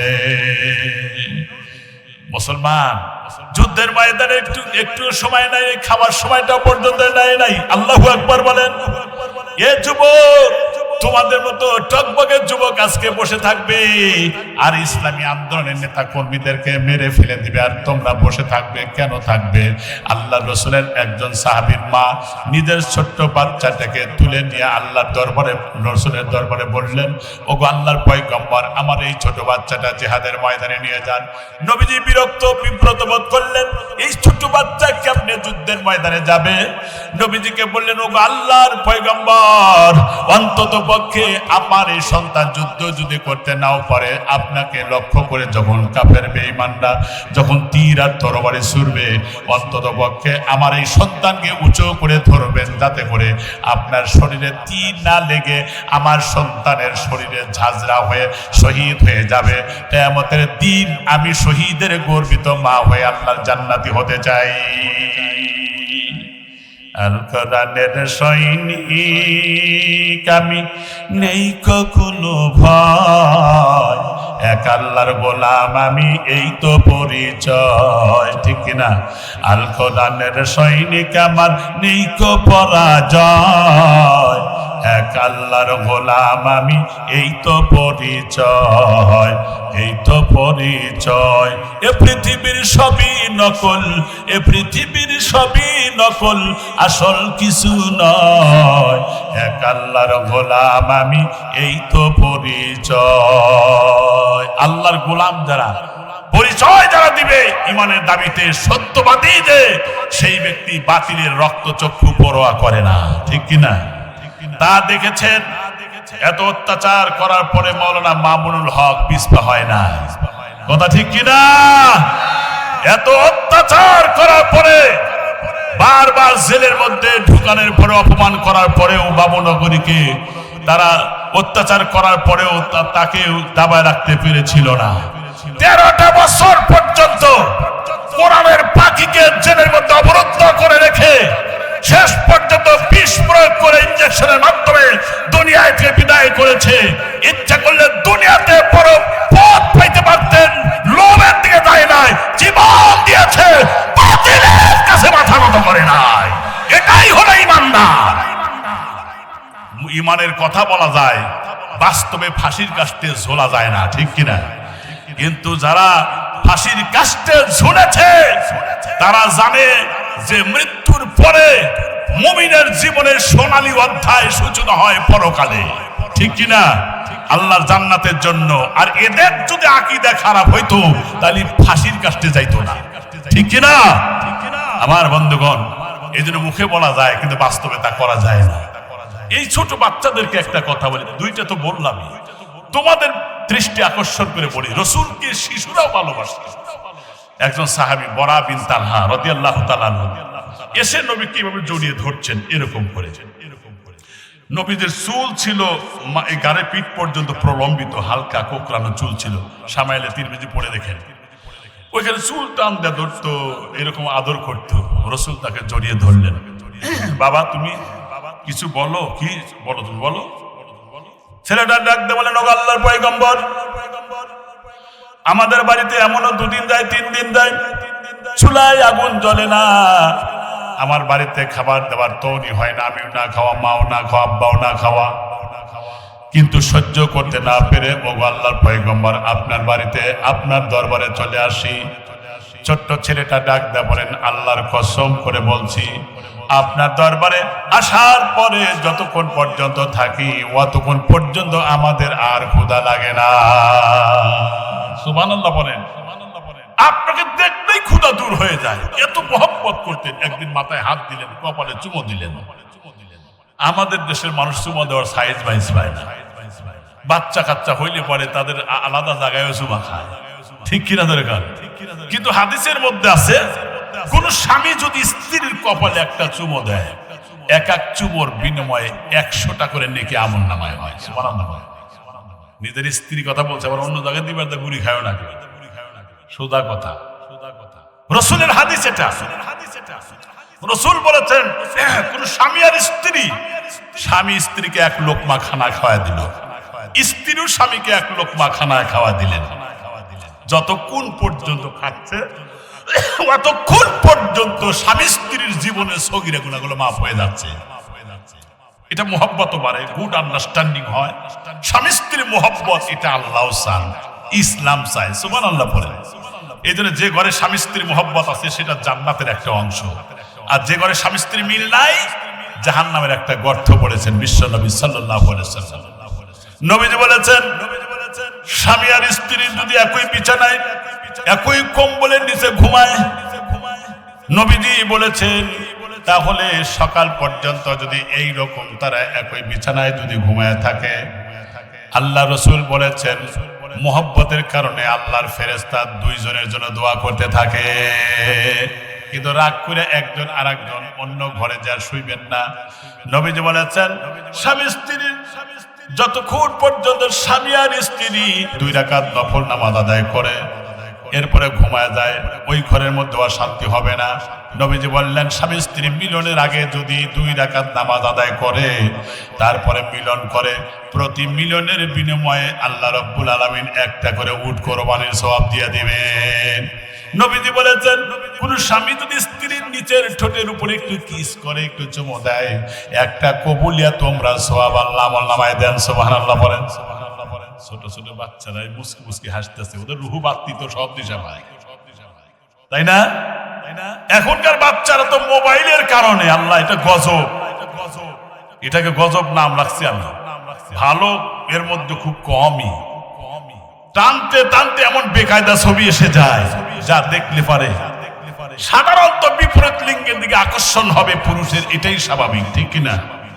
কিন্তু সর্বনাশ, জাতির চরিত্রে অবক্ষয় হচ্ছে আজকে। অথচ the crown and glory, life and character, মানুষের জীবনে সবচেয়ে দামি জিনিসের নাম হলো চরিত্র, ঠিক না? Money is loss, nothing is loss. টাকা হারালে তেমন ক্ষতি হয় না। Health is loss, something is loss. স্বাস্থ্য হারালে কিছু ক্ষতি হয়, যেমন হীনমন্যতা, দুর্বলতা, শৈথিল্যতা, কিন্তু চিকিৎসা করলে ভালো হতে পারে। But character is loss, everything is loss. তার যদি চরিত্র হারায় তার সবকিছু হারায় গেল, এইটা আর ফিরে পাওয়া যাবে না। এই জন্য কোরআনের মাহফিলে যত আসবে যুবকরা, এই আলোর পথে, আলোর কাফেলা, কোরআন চর্চায় আসো, তোমার চরিত্র নিট এন্ড ক্লিন হবে। যেই ব্যক্তি যত কোরআনের কাছে আসবে তত বিনয়ী হবে। সুবহানাল্লাহ বললেন না? তা আপনি ওমরের জীবন দিয়ে প্রমাণ করেন। আমি একটু যদি 10 মিনিট বেড়ে যায় রাগ করবেন না তো? ওমরের জীবন প্রমাণ করেন, যিনি সবচেয়ে বড় সন্ত্রাসী ছিল, তাকে দেখে ভয় পেত মানুষ। কোরআনের কাছে আসার পরে এত বিনয়ী হলেন যে তিনি রাতের অন্ধকারে ঘুরে বেড়াতেন। আমি ওটা পুরোটা বলবো না। দেখলেন এক জায়গায় মেয়ের কি যেন রান্না করে, বাচ্চারা কাঁদে। তুমি এখানে রান্না করছো, বাচ্চারা কাঁদতেছে, তোমার কি মায়া দয়া নাই? তোমার কাছে তুমি যাও। আমি এই মদিনা স্টেটের লোক না, আমি ওমরের কাছে এসেছি সাহায্যের জন্য। আসার সময় যা ছিল সামানা সব ফুরায় গেছে। তো এই যে এখানে বসে আছি না খাওয়া অবস্থায়, যা জাল করতেছি কিয়ামত পর্যন্ত জাল দিলেও সিদ্ধ হবে না। পাথর দিয়া আগুন জ্বালা নাড়াচাড়া করতেছি যাতে সন্তানগুলো সান্ত্বনা পেয়ে একটু ঘুমায়। আহা, ওমর বললেন মা অপেক্ষা কর, আমি খাবার নিয়ে আসতেছি। অর্ধজাহানের খলিফা ওমর তিনি চলে আসলেন বাইতুল মাল। ওখান থেকে আটা, তরু তরকারি বস্তা বোঝাই করার পরে তার গোলাম আসলামকে ডাক দিয়ে বলল, আমার মাথায় উঠাইয়া দাও। একজন প্রেসিডেন্ট মানুষ, অর্ধজাহানের প্রেসিডেন্ট, বললেন আমার মাথায় উঠায় দাও। গোলাম বললেন আমিনুল মুমিনিন, আপনি কেন নিবেন? আমি মাথায় করে উঠায় নিয়ে যাই। কয় না না, আমি প্রেসিডেন্ট থাকাকালীন অবস্থায় মানুষ তো দূরের কথা, বরং ফোরাত নদীর তীরে একটা কুকুরও যদি না খেয়ে মারা যায়, আল্লাহর দরবারে আমি ওমরকে আসামি হওয়া লাগবে। কোরআন কত দূর নিয়ে গেছে, তার মাথায় করে নিয়ে গেলেন, খিমা বানালেন, তরি তরকারি কুটে সাহায্য করলেন। রুটি বাজার কাজ শেষ হওয়ার পরে বাচ্চাদেরকে তুলে ওমর উরুর উপরে বসাইয়া গোশত আর রুটিগুলো ছিঁড়ে ছিঁড়ে খাওয়াচ্ছিলেন। বাতির আলোতে হযরত ওমরের দাড়ি ছিল একটু পাতলা পাতলা, মাঝখান দিয়ে চোখের পানি দর বিগলিত হয়ে পড়তেছে। মহিলাটা নিচের দিকে উকি ঝুঁকি মেরে দেখলো, ডাক দিয়ে বলল, ওগো পথিক, তুমি কাঁদছো কেন? জালেম ওমর একটাবার আমাদের সংবাদ নিল না। ইনি কিন্তু ওমর। জালেম ওমর একবারও সংবাদ নিল না। জালেম ওমরের পরিবর্তে যদি প্রেসিডেন্ট হতে কতই না ভালো হতো। দুইবার জালেম বলল, তৃতীয়বার বলল জালেম ওমরের বিরুদ্ধে আল্লাহর দরবারে মামলা দিব। তিনবার বলল জালেম আগের ওমর যদি থাকতেন তাহলে আসার দিয়ে মাথার ঘিলু বের করে দিতে পারতো, কারণ আগের তো ওমর নাই। বরং তিনি এত বিনয়ের সাথে বললেন, মা তুমি আগামীকালকে ওমরের কাছে যাবে, সেখানে আমারও দেখবে। সকালবেলা চলে গেলেন, লোকদেরকে বলল ওমরকে এখানে আসবে, কয় পিছনে আছে। দেখা দিলেন ওই যে ওমর, কয় সর্বনাশ, এই লোকটাই তো মাথায় করে নিয়ে আমাদের খাওয়াইছিল। জালেম বলেছি তিনবার, আমাদের আর উপায় নাই, মেরে ফেলে দিবে। ওমরের পায়ের কাছে গিয়ে তিনি কান্না বিজড়িত কণ্ঠে বললেন, আমিরুল মুমিনিন খলিফাতুল মুসলিমিন, গতকালকের ব্যবহারের জন্য দুঃখিত, আমি চিনতে পারি নাই। আর ওমর ডাক দেয় বলেন, মা আমার কাছে মাপ চেয়ে আমারে শরম দিও না, লজ্জা দিও না, বরং তোমাদের প্রয়োজনের আগেই তোমাদের কাছে আমি খাবার পৌঁছাতে পারি নাই, এজন্য ওমরকে আসামি বানায়ও না। হযরত আকবর মানুষের প্রয়োজন মিটিয়ে দেওয়ার জন্য সারাদিন কাজ করেছেন। ক্ষুধার্ত, চূড়ান্ত ক্ষুধার্ত হয়ে গেছে, পিপাসার্ত হয়েছে, বুকের ছাতি ফেটে যায়। এমন সময় বললেন, আসলাম না, আমার একটু পানির ব্যবস্থা করো। বললেন, ওই যে গ্রামের কাছে অনেকগুলো ছাগল দেখা যায়, অনেকগুলো দুধালো ছাগল আছে, রাখালকে বললে এক পেয়ালা দুধ দিবে, সেখানে পানি পান করার ব্যবস্থা হয়ে যাবে। নিয়ে গেলেন সেখানে, রাখালকে ডাক দেয়, বলো রাখাল এক পেয়ালা পানি দাও, আমার মনে পিপাসার্ত হয়েছে। রাখাল বলল, এক পেয়ালা চাও, এক ফোঁটাও তোমার দিব না। কয় কেন দিবা না? তোমার কি মায়া নাই, তোমার কি দয়া নাই? কয় মায়াও আছে, দয়াও আছে, তারপরে দিব না এই জন্য যে, কারণ এই যে ছাগলগুলো দেখতেছো, এই ছাগলগুলোর মালিক আমি নই, আমি একজন মালিকের অধীনে চাকরি করি। আমি তার অনুমতি ছাড়া যদি এক পেয়ালা দুধ দেই তাহলে আমানতের খিয়ানত হয়ে যাবে, আল্লাহর দরবারে আমি রাখালকে আসামি হওয়া লাগবে। মুসলমান ভাইরা আমার কথাটা ভালো করে বুঝবেন। একটা ছাগলের রাখালের চরিত্র কত পরিচ্ছন্ন, কত আমানতদার, ঠিক কিনা ধরে বলেন? এই ধরনের লোক যদি প্রত্যেকটা সেক্টরে, ইউনিয়নে, থানাতে, কোর্টে, কাছারিতে, অফিসে, আদালতে, বঙ্গভবনের সেক্রেটারিয়েটে, সব জায়গায় যদি এরকম সৎ চরিত্রবান, আমানতদার, আল্লাহর পরকালের ভয় যার মধ্যে আছে, এই ধরনের লোক যদি তৈরি হয়ে যায়, গোটা দেশটা সোনার দেশে পরিণত হয়ে যাবে, ঠিক কিনা? মুসলমান ভাইরা আমার, ওমরকে চিনে না। ওমর ডাক দিয়ে বললেন, তুমি একটা ছাগল আমারে দিয়ে দাও, কারণ এই ছাগল আমারে দিয়ে দাও, ডবল টাকা তোমারে দিব। তোমার মালিককে বলে দিও কোন সময় বাগে ধরে নিয়ে গেছে আমি টের পাই নাই, তোমারে কিছুই বলবে না। এত ছাগলের মতো একটা হারা যেতেই পারে, এটা স্বাভাবিক। ওই সময় রাখাল ছেলে ডাক দিয়ে বলল, আইনা আইনুল্লাহ, ওই আল্লাহর চোখকে কেমন ফাঁকি দিবা? আমি মানুষের চোখ, আমার গরিবের চোখ ফাঁকি দিতে পারি, কিন্তু আল্লাহর চোখ তো ফাঁকি দেওয়া যায় না, এই জন্য সম্ভব হবে না। ওমর বললেন, তুমি কি ওমরের সাথে বন্ধুত্ব করতে চাও নাকি? কয় এত বড় সৌভাগ্য কি আমার হবে? কয় হ্যাঁ, তুমি আগামীকালকে ইনস্ট্রাকশন দিলেন, অমুক জায়গায় আসো, সেখানে ওমর একটু দেখতে পাবে। চলে গেলেন, সারা রাত ঘুমালেন নাই, লোকটা আনন্দের সাথে আমি ওমরের বন্ধু হব। আজকে আমাদের দেশে একজন চেয়ারম্যানের লোক হয়, কলার জাহায়, আর আমি চেয়ারম্যানের লোক, ঠিক কিনা? যদি এমপির লোক হয় আরো গরম দেখায়, মন্ত্রীর লোক হলে গাড়িওয়ালা সাইড দিতে দেরি আছে, থাপ্পুর দিতে দেরি নাই, গরমের ঠেলায় বাঁচে না। এত গরম এখন কোনে গেল? ঠিক কিনা ধরে বলেন? কই গেল তোমার এত গরম? এত গরম গরম কথা কই গেল? এই জন্য আল্লাহরে ভয় করো মিয়া, দাম্ভিকতা দেখাইবা না। আইনাল মুতাকাব্বিরুন, কোথায় সেই অহংকারীরা যারা কথায় কথায় বলল যে খেলা হবে, আইসো এখন খেলি, এক ঘন্টাও টিকতে পারবা না। আমার বন্ধুগণ, ভবিষ্যতে যদি এইরকম জুলুম কেউ করে, নির্যাতন কেউ করে, জনগণের সাথে তামাশা তৈরি করে, তারা তো উড়ে হেলিকপ্টারে গেছে, রাস্তায় চিপিয়ে মানুষ মারবে, চিপিয়ে মানুষ মারবে। বাতিলকে এবং জালেমকে কেউ আমরা ইমানদাররা দেখতে পারি না, ঠিক কিনা? কারণ জালেমকে আল্লাহও দেখতে পারে না। এই জন্য জুলুমের পক্ষে হবে না। ওই কাফিদুহু যালিম, রাসূল বলেছেন মিশকাতের হাদিস, যারা জালেমের শক্তি বৃদ্ধি করে, জালেমের পক্ষে থাকে, জালেমকে সমর্থন দেয়, ওই জালেম যত গুনাহ করবে তার একটা অংশ তার আমলনামায় চলে আসবে। মনে দিলে ভালো হবে, এখন আপনারাই বোঝেন না। দুঃখ দাল মানুষের বুঝ আসে না, কেন আমার বুঝে আসে না। মুসলমান ভাইরা আমার, সকালবেলা চলে গেলেন সেই রাখাল, কিছু লোকজন দাঁড়িয়ে আছে, সকালের শীতের সকালে ডাক দিয়ে বললেন, এখানে কি ওমর আসার কথা? কয় সকাল থেকে অপেক্ষা করতেছে, চেয়ারে বসা আছে, কয় আমি তার জন্য অপেক্ষা করতেছি, একটা রাখাল ছেলে আসবে, তাকে দেখা দিব। কয় আমি তো সেই রাখাল। কয় আসো, হাত ধরে দেখা দিলেন, ওই যে ওমর। কয় সর্বনাশ, এই লোকটাই তো কালকে দুধ চাইছিল, দেই নেই, আজকে পিঠাবার জন্য মনে হয় নিয়ে আসছে। কিন্তু তিনি ভয় করলেন না, আমি যা করছি আল্লাহর খুশির জন্য করেছি, সুবহানাল্লাহ বলেন।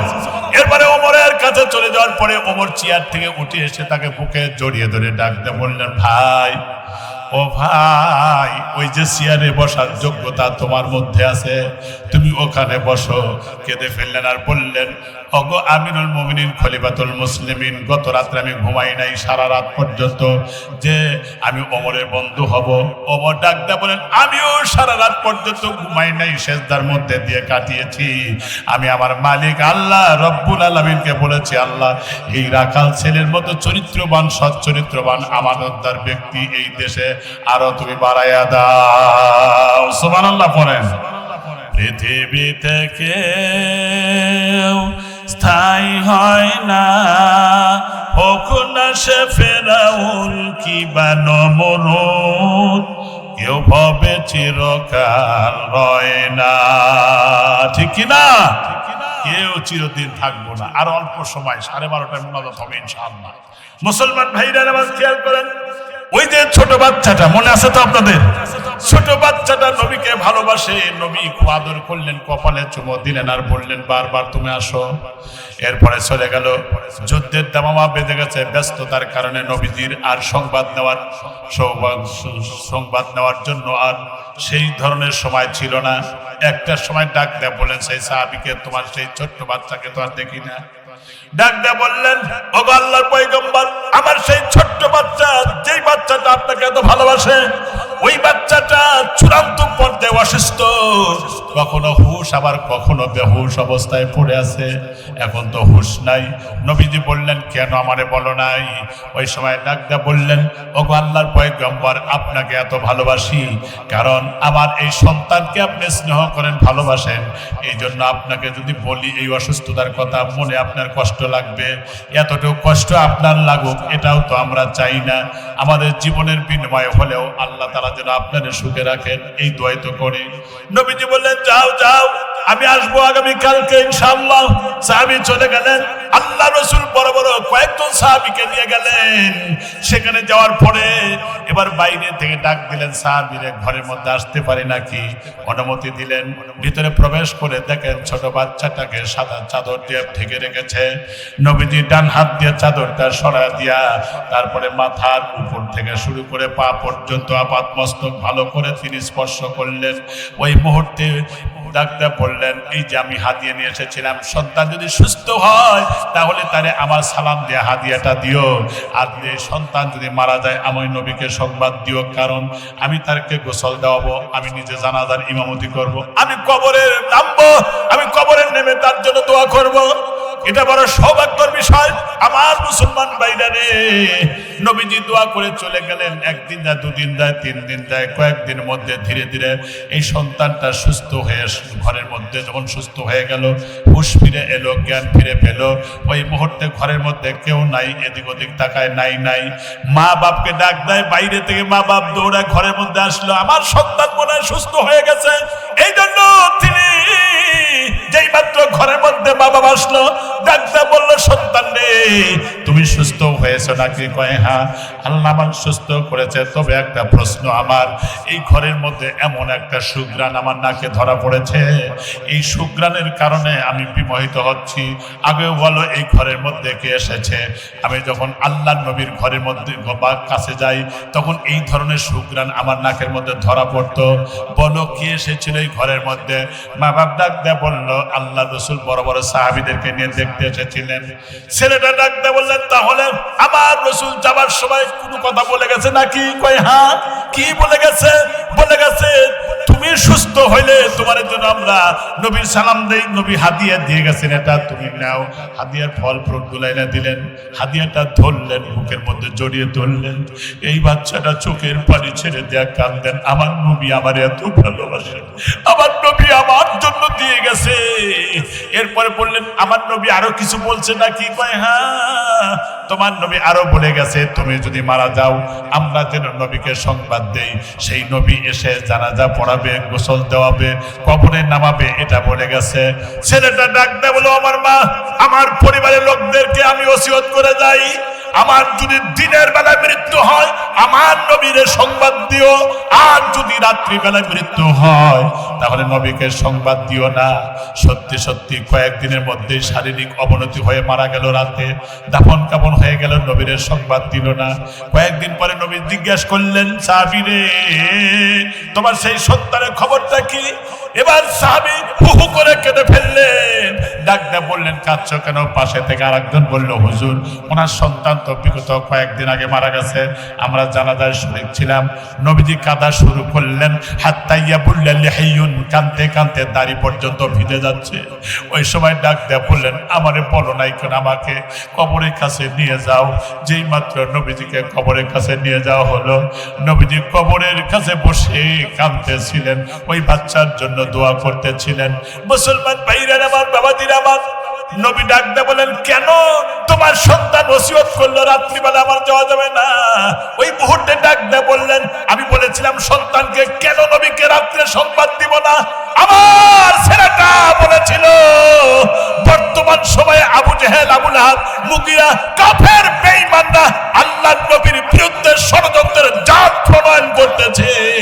সুতরাং রাতের বেলায় এই আঁকাবাঁকা পাহাড়িয়া এলাকা, অলিগলি এলাকা দিয়ে অতিক্রম করে আসার সময় আমার জানা যায়, আসার সময় কাফেরদের হাতে যদি আমার নবী আক্রান্ত হয়ে যায়, হাসরের ময়দানে আমার চাইতে লজ্জা আর কারুর থাকবে না। প্রিয় ভাইরা, ছোট বাচ্চার মধ্যে নবীর কি মহব্বত ছিল, আর আজকে সেই নবীর ভালোবাসা আজকে আমাদের নাই। এই আলোর পথে আসো, কোরআনের পথে আসো। সাবাক পর ফির সদাকত কা, সুজাত কা, আদালত কা লিয়ে জায়েগা, কান খুঁজেছে দুনিয়া কি ইমামত কা। সত্যবাদীর কাছে আসো, কোরআনের কাছে আসো, ন্যায় বিচারের কাছে আসো, ভালোর কাছে আসো, হাদিসের কাছে আসো, তোমার জীবনটা পরিবর্তন করো। সুতরাং দুনিয়ার জীবন খুব কম সময়ের জন্য, ঠিক কিনা? আপনার মন খারাপ করতেছেন? রাসূল বলেছেন, আর দুনিয়া কলিল ফালিয়াদহাকু ফিহা, দুনিয়া খুবই কম সময়ের জন্য, খুব কম সময়ের জন্য, যার শুরু আছে, যার পরিসমাপ্তি হবে, ঠিক কিনা? ফাইজান কতাআতি দুনিয়া ওয়া সার ইলাল্লাহ, যেদিন এই দুনিয়া ছেড়ে আল্লাহর সান্নিধ্যে চলে যাবে, ফালিয়াস্তানিফুল বুকা লা ইয়ানকাতিউ আবাদা, ওই দিন তোমার কান্না শুরু হবে, জীবনে কান্নাই বন্ধ। এই জীবন সামনে আছে না নাই? মুসলমান ভাইরা আমার, আম্মা জান আয়েশা সিদ্দিকা রাদিয়াল্লাহু তাআলা আনহা বললেন, ওগো আল্লাহর পয়গম্বর, হাসরের পরিস্থিতি কেমন হবে একটু দয়া করে বলেন, আমি একটু শুনি। নবীজি বললেন, আয়েশা রে, ইয়াকুলু ইয়াহশুরুন নাসু ইয়াউমাল কিয়ামা হুফাতান উরাতান গুরুলান, আর 10 মিনিটের মধ্যে কিন্তু মোনাজাত হয়ে যাবে, একটা মানুষও উঠবেন না। নবীজি বললেন, আয়েশা রে, সমস্ত মানুষদের তোলা হবে খালি পায়ে, উলঙ্গ খাতনাবিহীন অবস্থায়। আম্মা জান আয়েশা বললেন, ইয়ানজুরু বা'দুহুম ইলা বা'দ, আল্লাহ রাসূল নারী আর পুরুষদেরকে কি, আর রিজাল ওয়ান নিসাউ জামিআ, নারী আর পুরুষদেরকে কি এইভাবে তোলা হবে নাকি? কয় হ্যাঁ, তোলা হবে। ইয়ানজুরু বা'দুহুম ইলা বা'দ, একজন মানুষ যদি আরেকজন মানুষের দিকে তাকায় তাহলে কি পরিস্থিতি হবে যদি যৌন অঙ্গ দেখে ফেলে দেয়? নবীজি বললেন, ইয়া আয়েশা, আল আমরু আশাদ্দু মিন আইয়ানজুরা বা'দুহুম ইলা বা'দ, আয়েশা রে, ওই দিন একজন মানুষ আর একজন মানুষ তাকানোর তো কথা দূরের কথা, বরং সবাই উপরের দিকে তাকায়া 40 বছর পর্যন্ত উপরের দিকে তাকায় থাকবে, ডানে বাই সামনে পিছনে তাকাবার সাহস থাকবে না। এটা তো হাদিস বললাম, কোরআন আয়াতে মিলান। আল্লাহ পাক বলেন, ফাইদা বারিকাল বাসার ওয়া খাশাফাল কমার ওয়া জুমিআশ শামসু ওয়াল কমার, যেদিন চাঁদ আর সূর্য আলো হারিয়ে ফেলবে, এ ভাই, এরপরে আকাশকে গুটিয়ে ফেলানো হবে, এরপরে চক্ষুটা স্থির হবে।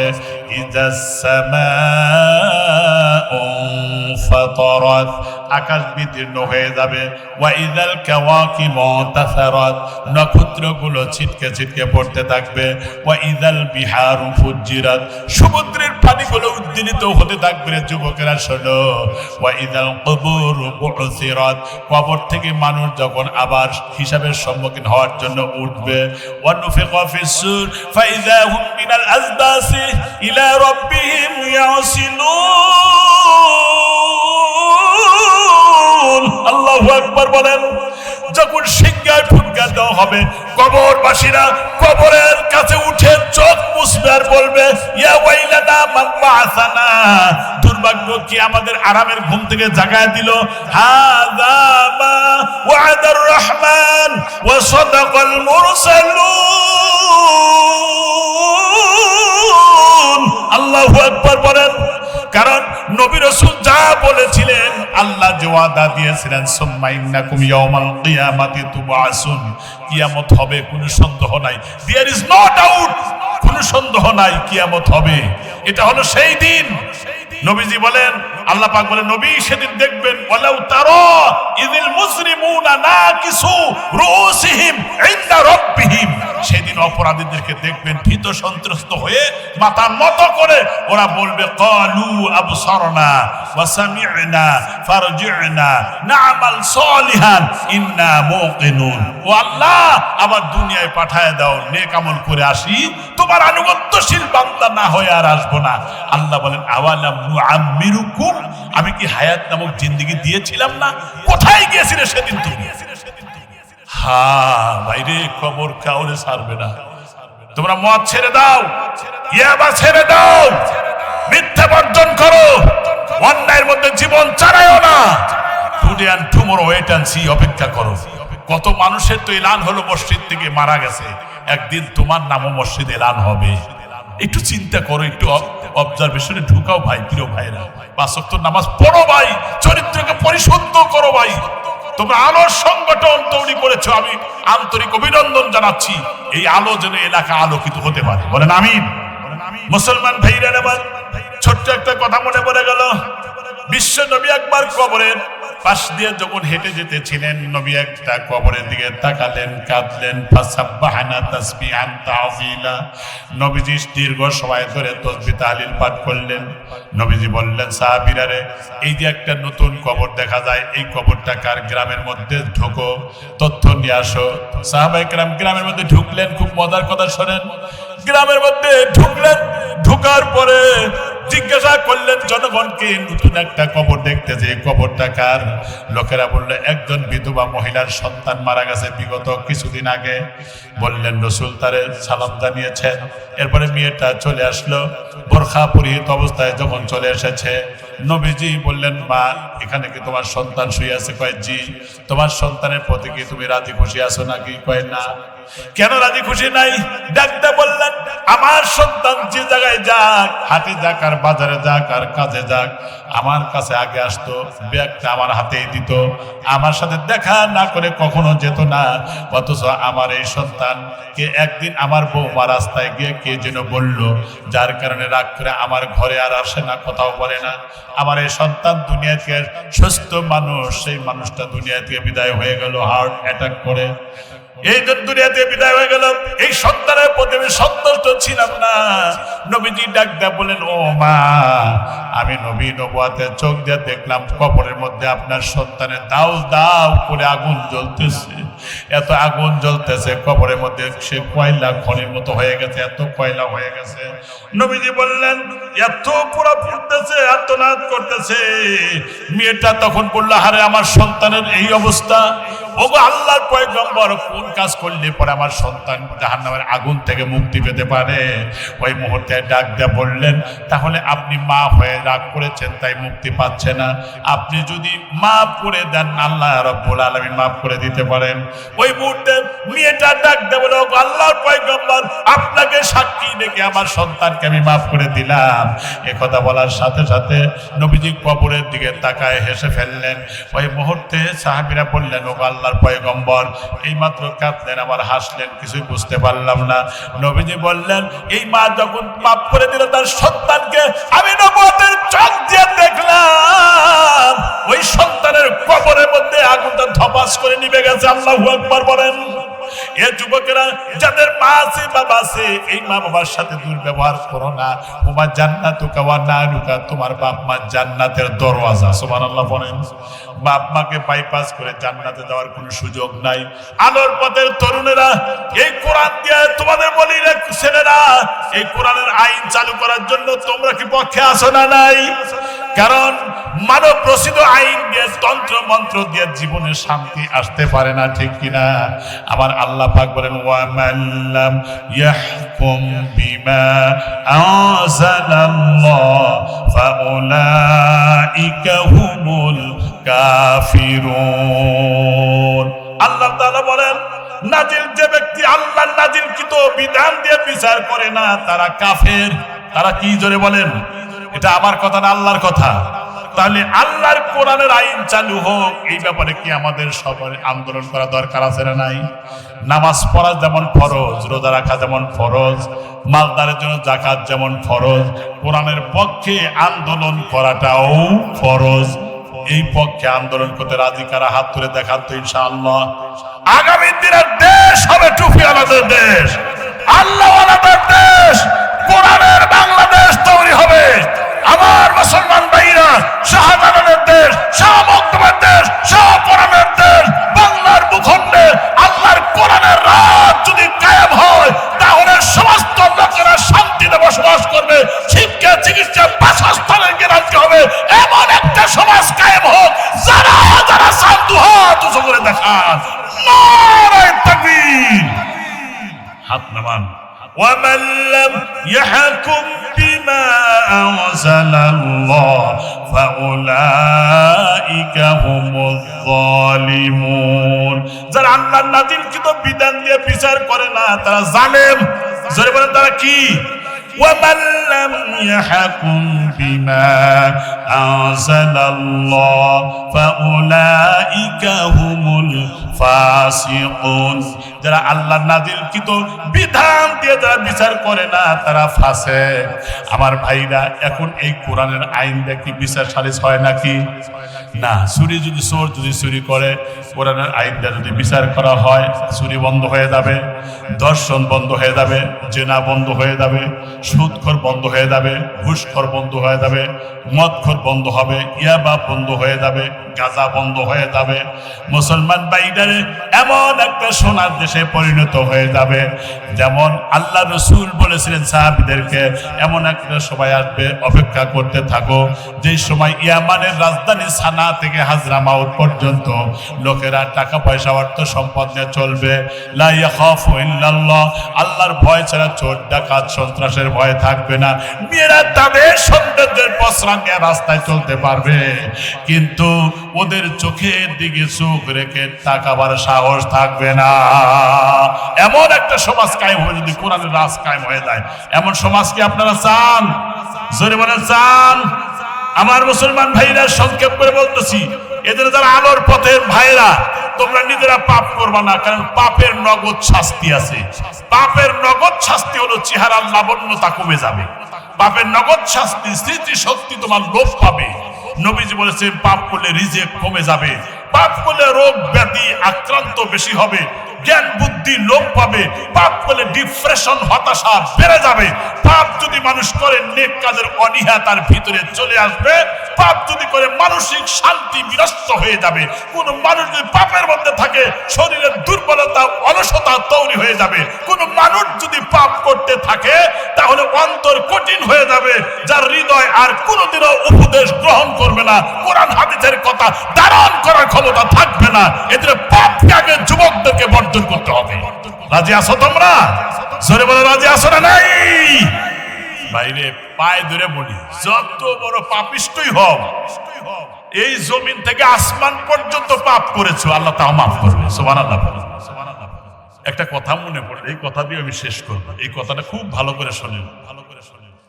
একবার ওমর যখন ঘর থেকে বেরিয়ে আসলেন, বেরিয়ে এসে দেখলেন একজন যুবক সাহাবী গড়ায়া গড়ায়া বালুর মধ্যে এরকম করে কাঁদতেছে। পাগল বিকৃত মস্তিষ্কের মানুষ যেভাবে কাঁদে, ওইরকম কাঁদতেছে। ওমর তেমনি শক্ত মনের মানুষ, তিনি তখন এই অবস্থা দেখে নিজেও কেঁদে ফেললেন। এমন কাঁদা শুরু করলেন যে চোখের পানি বন্ধই হচ্ছে না। এই মুহূর্তে কাছে গিয়ে বলেন, আচ্ছা ভাই, তুমি এভাবে কাঁদতেছো কেন? কি হয়েছে তোমার?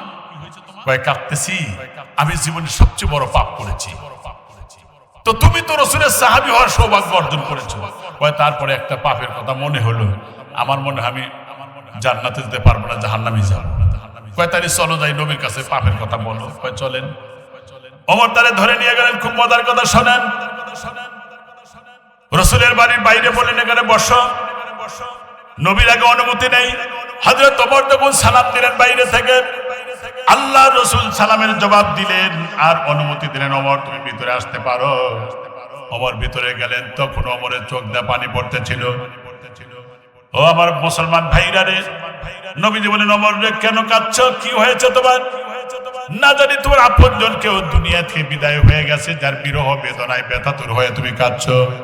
কয় না ইয়া রাসূলুল্লাহ, আপনার একজন নতুন সাহাবীর কান্নার ভঙ্গিমা থেকে আমি কেঁদে ফেলেছি।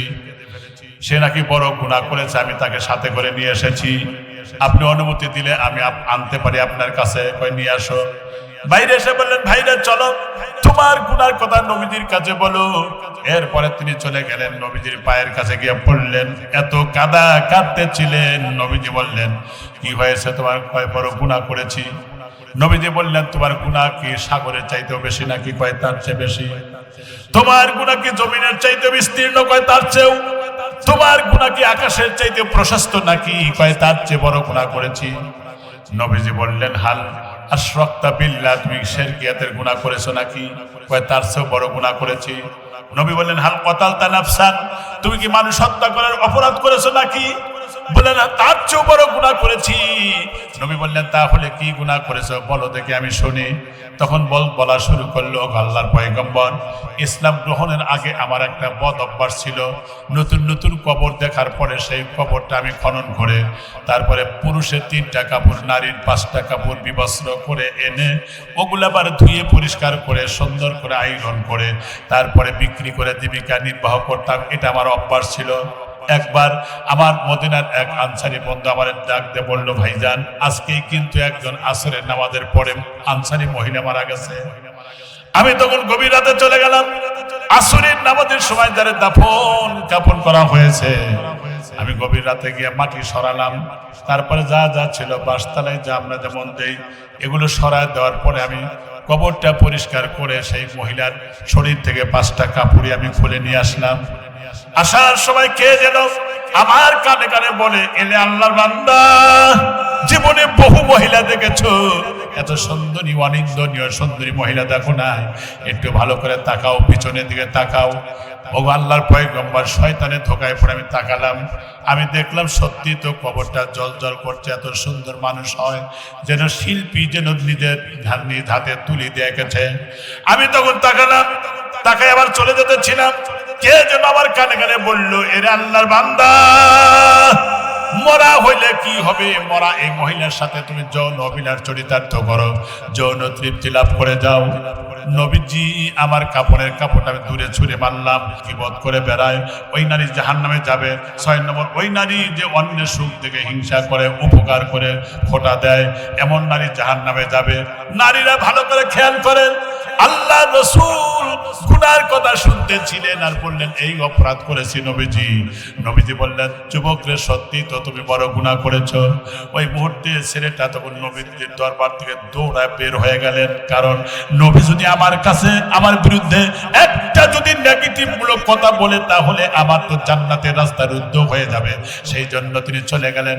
টানা 40 দিন পর্যন্ত তওবা করলেন, ইস্তেগফার পড়লেন, কাঁদলেন, চোখের পানি পড়তে পড়তে ঘাড় মতো হয়ে গেছে। আর 40 দিন পরে আল্লাহ পাক জিব্রাইলকে পাঠিয়ে দিলেন, যাও জিব্রাইল আমার নবীকে 3টা প্রশ্ন করো। জিব্রাইল আসলেন, সালাম দিলেন আর বললেন, ও আল্লাহ নবী, আল্লাহ আপনাকে প্রশ্ন করেছেন, সৃষ্টিকর্তা আপনি না আল্লাহ? বলেন, আমি হব কেন? আল্লাহ তো সৃষ্টিকর্তা। এরপরে রিজিক দাতা আপনি না আল্লাহ? আমি হব কেন? আল্লাহ তো রিজিক দাতা। মাফ করনেওয়ালা আপনি না আল্লাহ? আমি হব কেন? আল্লাহ তো মাফ করনেওয়ালা। দেখেন তো মনে পড়ে নাকি বিগত 40 দিন আগে একটা লোক আপনার কাছে গুনার কথা বলতে গিয়ে কান্নায় ভেঙে পড়েছিল। আপনি বলেছেন সত্যি তো বড় গুনাহ করেছো।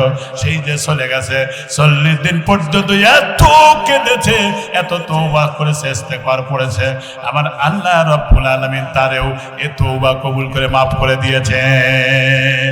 ফাকুলতু আস্তাগফিরু রাব্বাকুম ইন্নাহু কানা গফফারা। ও নবী, আপনি বলে দেন মানুষ অন্যায় করেছে, মানুষ গুনাহ করেছে, তারা যেন নিরাশ না হয়, তারা যদি ইসলামের পথে ফিরে আসে আমি আল্লাহ রাব্বুল আলামিন ওদেরকেও মাফ করে দিব। আল্লাহু আকবার বলেন। এই যুবক, এই জন্য তোমাদের মোনাজাতের আগে একটা কথা বলে দেই, শুধু অবৈধভাবে মেলামেশা করাকেই জিনা বলা হয় না, বরং কোন বেগানা নারী অথবা বেগানা পুরুষের দিকে দৃষ্টি দেওয়াটাও চোখের জিনা হয়ে যায়। নিজের আসলিফ বিসর, তোমার চোখকে বাঁচায় চলো। যৌনতা সম্পর্কিত বিষয় অশ্লীলতা নিয়ে আলাপ আলোচনা করলে তাহলে তোমার জিহ্বার জিনা হয়ে যাবে। বিবাহ সম্পর্ক ছাড়া অবৈধভাবে কাউকে স্পর্শ করে তাহলে হাতের জিনা হবে, আর জিনার কল্পনা আর আকাঙ্ক্ষা করা মনের জিনা হবে। সুতরাং জিনাকারী লজ্জাস্থান দিয়ে পরকালে এত দুর্গন্ধ হবে, পৃথিবীতে যদি একজন দাঁড়াইতো মানুষ দুর্গন্ধে তার কলিজাটা গলার কাছে চলে আসতো। এত দুর্গন্ধ হবে, জিনাকারীদের অবস্থা এমন খারাপ হবে। এই জন্য তোমাদের চরিত্রকে পরিচ্ছন্ন করো। আলোর পথের কাফেলা সংগঠনের নাম দিয়েছে ভালো, এই নামের সাথে যেন তোমাদের কামের সিমিলারিটি থাকে, নামের সাথে যেন কামের মিল থাকে। আল্লাহ যেন তৌফিক দেন, বলেন আমিন। আরো জোরে বলেন আমিন। এতক্ষণ আলহামদুলিল্লাহ, জাযাকাল্লাহ, হাইয়াকাল্লাহ, বারাকাল্লাহ, হায়াতান তাইয়িবান তাবিলা। মেয়েদের দৃষ্টি আকর্ষণ করে বলছি, মায়েরা আপনারা 4টা কাজ করবেন, জান্নাতের 8টা দরওয়াজা আপনাদের জন্য খোলা হবে। আলহামদুলিল্লাহ পড়েন। নাম্বার 1 5 ওয়াক্ত নামাজ, 2 নম্বর রমজানের রোজা, 3 নম্বর সতীত্বের হেফাজত করা, 4 নম্বর আতাআত বালাহা, স্বামীর আনুগত্য করা, খেদমত করা। এই 4টা কাজ যদি কোনো নারী করে, জান্নাতের 8টা দরজা খোলা থাকবে, যে কোনো দরওয়াজা দিয়ে জান্নাতে প্রবেশ করতে পারবে। সুবহানাল্লাহ বলেন। কিন্তু যেই স্ত্রী স্বামীকে সম্মান দিবে না, রাসূল বলেছেন ইজা দুইয়া রাজুলি ইমরা, স্ত্রীকে যদি স্বামী আহ্বান করে তার বিছানা দিকে, সে যদি অস্বীকার করে, হাত্তা তুসবিহা, সকাল পর্যন্ত রাগ করে কাটায়, এই বউ যদি মরে যায়, তার নামাজ রোজা হজ যাকাত কোনোটাই কবুল হবে না, জাহান্নামে যাবে। আর যে স্ত্রী মারা গেছে তার আচরণে স্বামী সন্তুষ্ট ছিল, আলা রাদিন দাখালাল জান্নাহ, রাসূল বলেছেন ওই স্ত্রী আল্লাহর জান্নাতে প্রবেশ করবে। সুবহানাল্লাহ। ফাতেমা দেখেন ছোট্ট একটা আমলের কারণে জান্নাতের নারীর নেত্রী হইলেন। ছোট্ট আমল। হযরত আলী যুদ্ধের ময়দান থেকে ফিরে এসেছেন শ্রান্ত হয়ে, বললেন ফাতেমা 1 পেয়ালা পানি দাও, মানে পিপাসা হয়েছে আমার। পানি কাজকর্ম সেরে পানি আনতে গেলেন দূরে, পানি এনে দেখে স্বামী ঘুমায় গেছে। তিনি সারা রাত পানি নিয়ে দাঁড়িয়ে থাকলেন। ফাতেমা, আজান শুরু হলো ফজরের, ঘুম থেকে জেগে দেখে ফাতেমা থরথর করে কাঁপতেছে, পানি নিয়ে দাঁড়িয়ে আছে। দাঁড়িয়ে আছো কেন? কয় পানি চেয়েছিলেন, এনে দেখে আপনি ঘুমিয়েছেন। তা তুমি ঘুমাইলে পারতে, ঘুমাও নাই কেন? বললেন আমার আব্বা বলেছে যে স্ত্রীর উপরে স্বামী অসন্তুষ্ট তাকে জাহান্নামে যাবে, এই জন্য আমি পানি নিয়ে আসছি, আপনি পানি পান করেন। পানি নিলেন, পান করলেন, পানি এনে উজু করলেন, সেজদারত অবস্থায় কান্না বিজড়িত কণ্ঠে আল্লাহর কাছে দোয়া করলেন, আলী আল্লাহ, নবীর দেহের অংশ, কলিজার টুকরা, নয়নের পুতুলি ফাতিমা আমার সাথে যে ব্যবহারটা করেছে আমি দারুণ খুশি হয়েছি, তাকে জান্নাতের নারীদের নেত্রী বানায় দিও। এদিকে ফজরের নামাজে গেলেন আলী, ইমামতি করলেন রসুল, সালাম ফেরানোর পরে বললেন আলী কে আসো? লাব্বাইক হুজুর হাজির, চলো তোমার বাসায় যাই। ফাতেমার দরজায় সালাম দিলেন, চিন্তা করলেন এত সকালে তো আব্বা কখনো আসে না, তো দরজা খুলে দিলেন। দুইজনে মুচকি হাসলেন, বললেন গত রাত্রে পানি দিয়েছিলে স্বামীকে, কেমনে জানলেন? কয় তোমাদের এই আচরণে আল্লাহ খুশি হয়েছে, জিবরাইল আমাকে সব জানা দিয়ে গেছে। এই স্বামীর দোয়ার কারণে তুমি জান্নাতের নারীদের নেত্রী হয়ে গেছে। সুবহানাল্লাহ। এই জন্য মা বোনেরা স্বামীর আনুগত্য করবেন, স্বামীর মর্জি মোতাবেক চলবেন। আমাদের আয়েশা সিদ্দিকার জীবনী পড়েন, খাদিজার জীবনী পড়েন, অনেক কথা মাথার মধ্যে কিলবিল করতেছে, বলার টাইম আমার কাছে নাই। এই জন্য মা বোনদের দৃষ্টি আকর্ষণ করে বলছি, কখনো সতর খুলে রাখবেন না। যেখানে সতর খোলা থাকে সেখানে আল্লাহর রহমতের ফেরেশতার আগমন হয় না। আজকে ঘরে সতর খোলা নাই, ঘরের মধ্যে সতর খোলা, বাইরেও সতর খোলা, বাইরে সব জায়গায় সতর খোলা। এই জন্য রহমত বরকত উঠে গেছে। এই জন্য 5 ওয়াক্ত নামাজ পড়বো, রমজানের রোজা, সতীত্বের হেফাজত, স্বামীর খেদমত আর পর্দা নিশিনি হব, নইলে মৃত্যুর পরে এই জীবনের কি দাম আছে? ওই যে কবি বলে না যে 3 দিন পর সব লোক খসে যায়, 3 দিন পরে, 4 দিন পর চুল পশম সব ঝরে যায়, এরপর 5 দিন পর মগজ পানি হয়ে গলে বের হয়ে যায়, 6 দিন পর পেটের ভিতরে সব নাক মুখ দিয়ে সব বেরিয়ে যায়, 7 দিন পরে হাড্ডি ছাড়া আর কিছুই থাকে না। অথচ এত অহংকার কিসের মানুষের? দাম্ভিকতা বা। এই জন্য আমরা তওবা করি, আমরা সবাই বলি আস্তাগফিরুল্লাহ, আস্তাগফিরুল্লাহ, আস্তাগফিরুল্লাহ, রব্বি মিন কুল্লি জামবি ওয়া আতুবু ইলাইহি, লা হাওলা ওয়ালা কুওয়াতা ইল্লা বিল্লাহিল আলিয়্যুল আযীম। এক মহিলা 100 টাকা দিয়ে দোয়া চেয়েছেন, তার সন্তান পাশে হাসপাতালে মৃত্যু সজ্জায়। এছাড়া অত্র এলাকার মরহুম, আচ্ছা ঠিক আছে, এছাড়া আরো এলাকার মরহুম ব্যক্তি যারা মসজিদ ও কবরস্থান, মাদ্রাসা, ইয়তিমখানা এদের সবার জন্য দোয়া চাই, আল্লাহ এদের নেক মাকসাদ পুরা করে দাও, বলে না। হ্যাঁ, আর এই মাহফিলের ইন্তেজামিয়া কমিটি, যুবক যারা, তরুণ যারা সহযোগিতা দ্বারা করেছে, আল্লাহ যেন ওদেরকে কোরআনের সৈনিক বানায় দেয়, বলেন আমিন। আল্লাহ যেন ইসলামের অতন্দ্র প্রহরী বানায় দেয়। তোমরা প্রতি বছর মাহফিল, এর চেয়ে বড় মাহফিলের ইন্তেজাম করবা, কারণ এলাকার জন্য যেন হেদায়েতের একটা উসিলা হয়ে যায়। তোমরা পারবা না ভাই, ছোট ভাইয়েরা পারবা না? ইনশাআল্লাহ, বলো ইনশাআল্লাহ। মা বাবার খেদমত করবা। সবার জন্য এখন দোয়া হবে। আর কোনো কাজ আছে নাকি ভাইজান? হ্যাঁ হ্যাঁ, 5 ওয়াক্ত নামাজ ছাড়া, শোনেন, বেনামাজি ব্যক্তির মৃত্যুর সময় কিন্তু 3টা শাস্তি হয়, হাদিস আছে। তার মধ্যে 1 নম্বর লজ্জা অপমানের সাথে মৃত্যু হবে। নাম্বার 2 ক্ষুধার্ত অবস্থায় মৃত্যুবরণ করবে। নাম্বার 3 পিপাসার্ত অবস্থায় মৃত্যুবরণ করবে। সাগর মহাসাগরে পানি পান করলেও পিপাসা দূর হবে না। এই জন্য আমরা কেউ বেনামাজি থাকবো না, 5 ওয়াক্ত নামাজ বা জামাতে আদায় করবো ইনশাআল্লাহ, ইনশাআল্লাহ। আর তোমরা দাড়ি কামাবা না, দাড়ি রাখবা, চরিত্রবান হবে, আল্লাহ তৌফিক দেন, বলেন আমিন।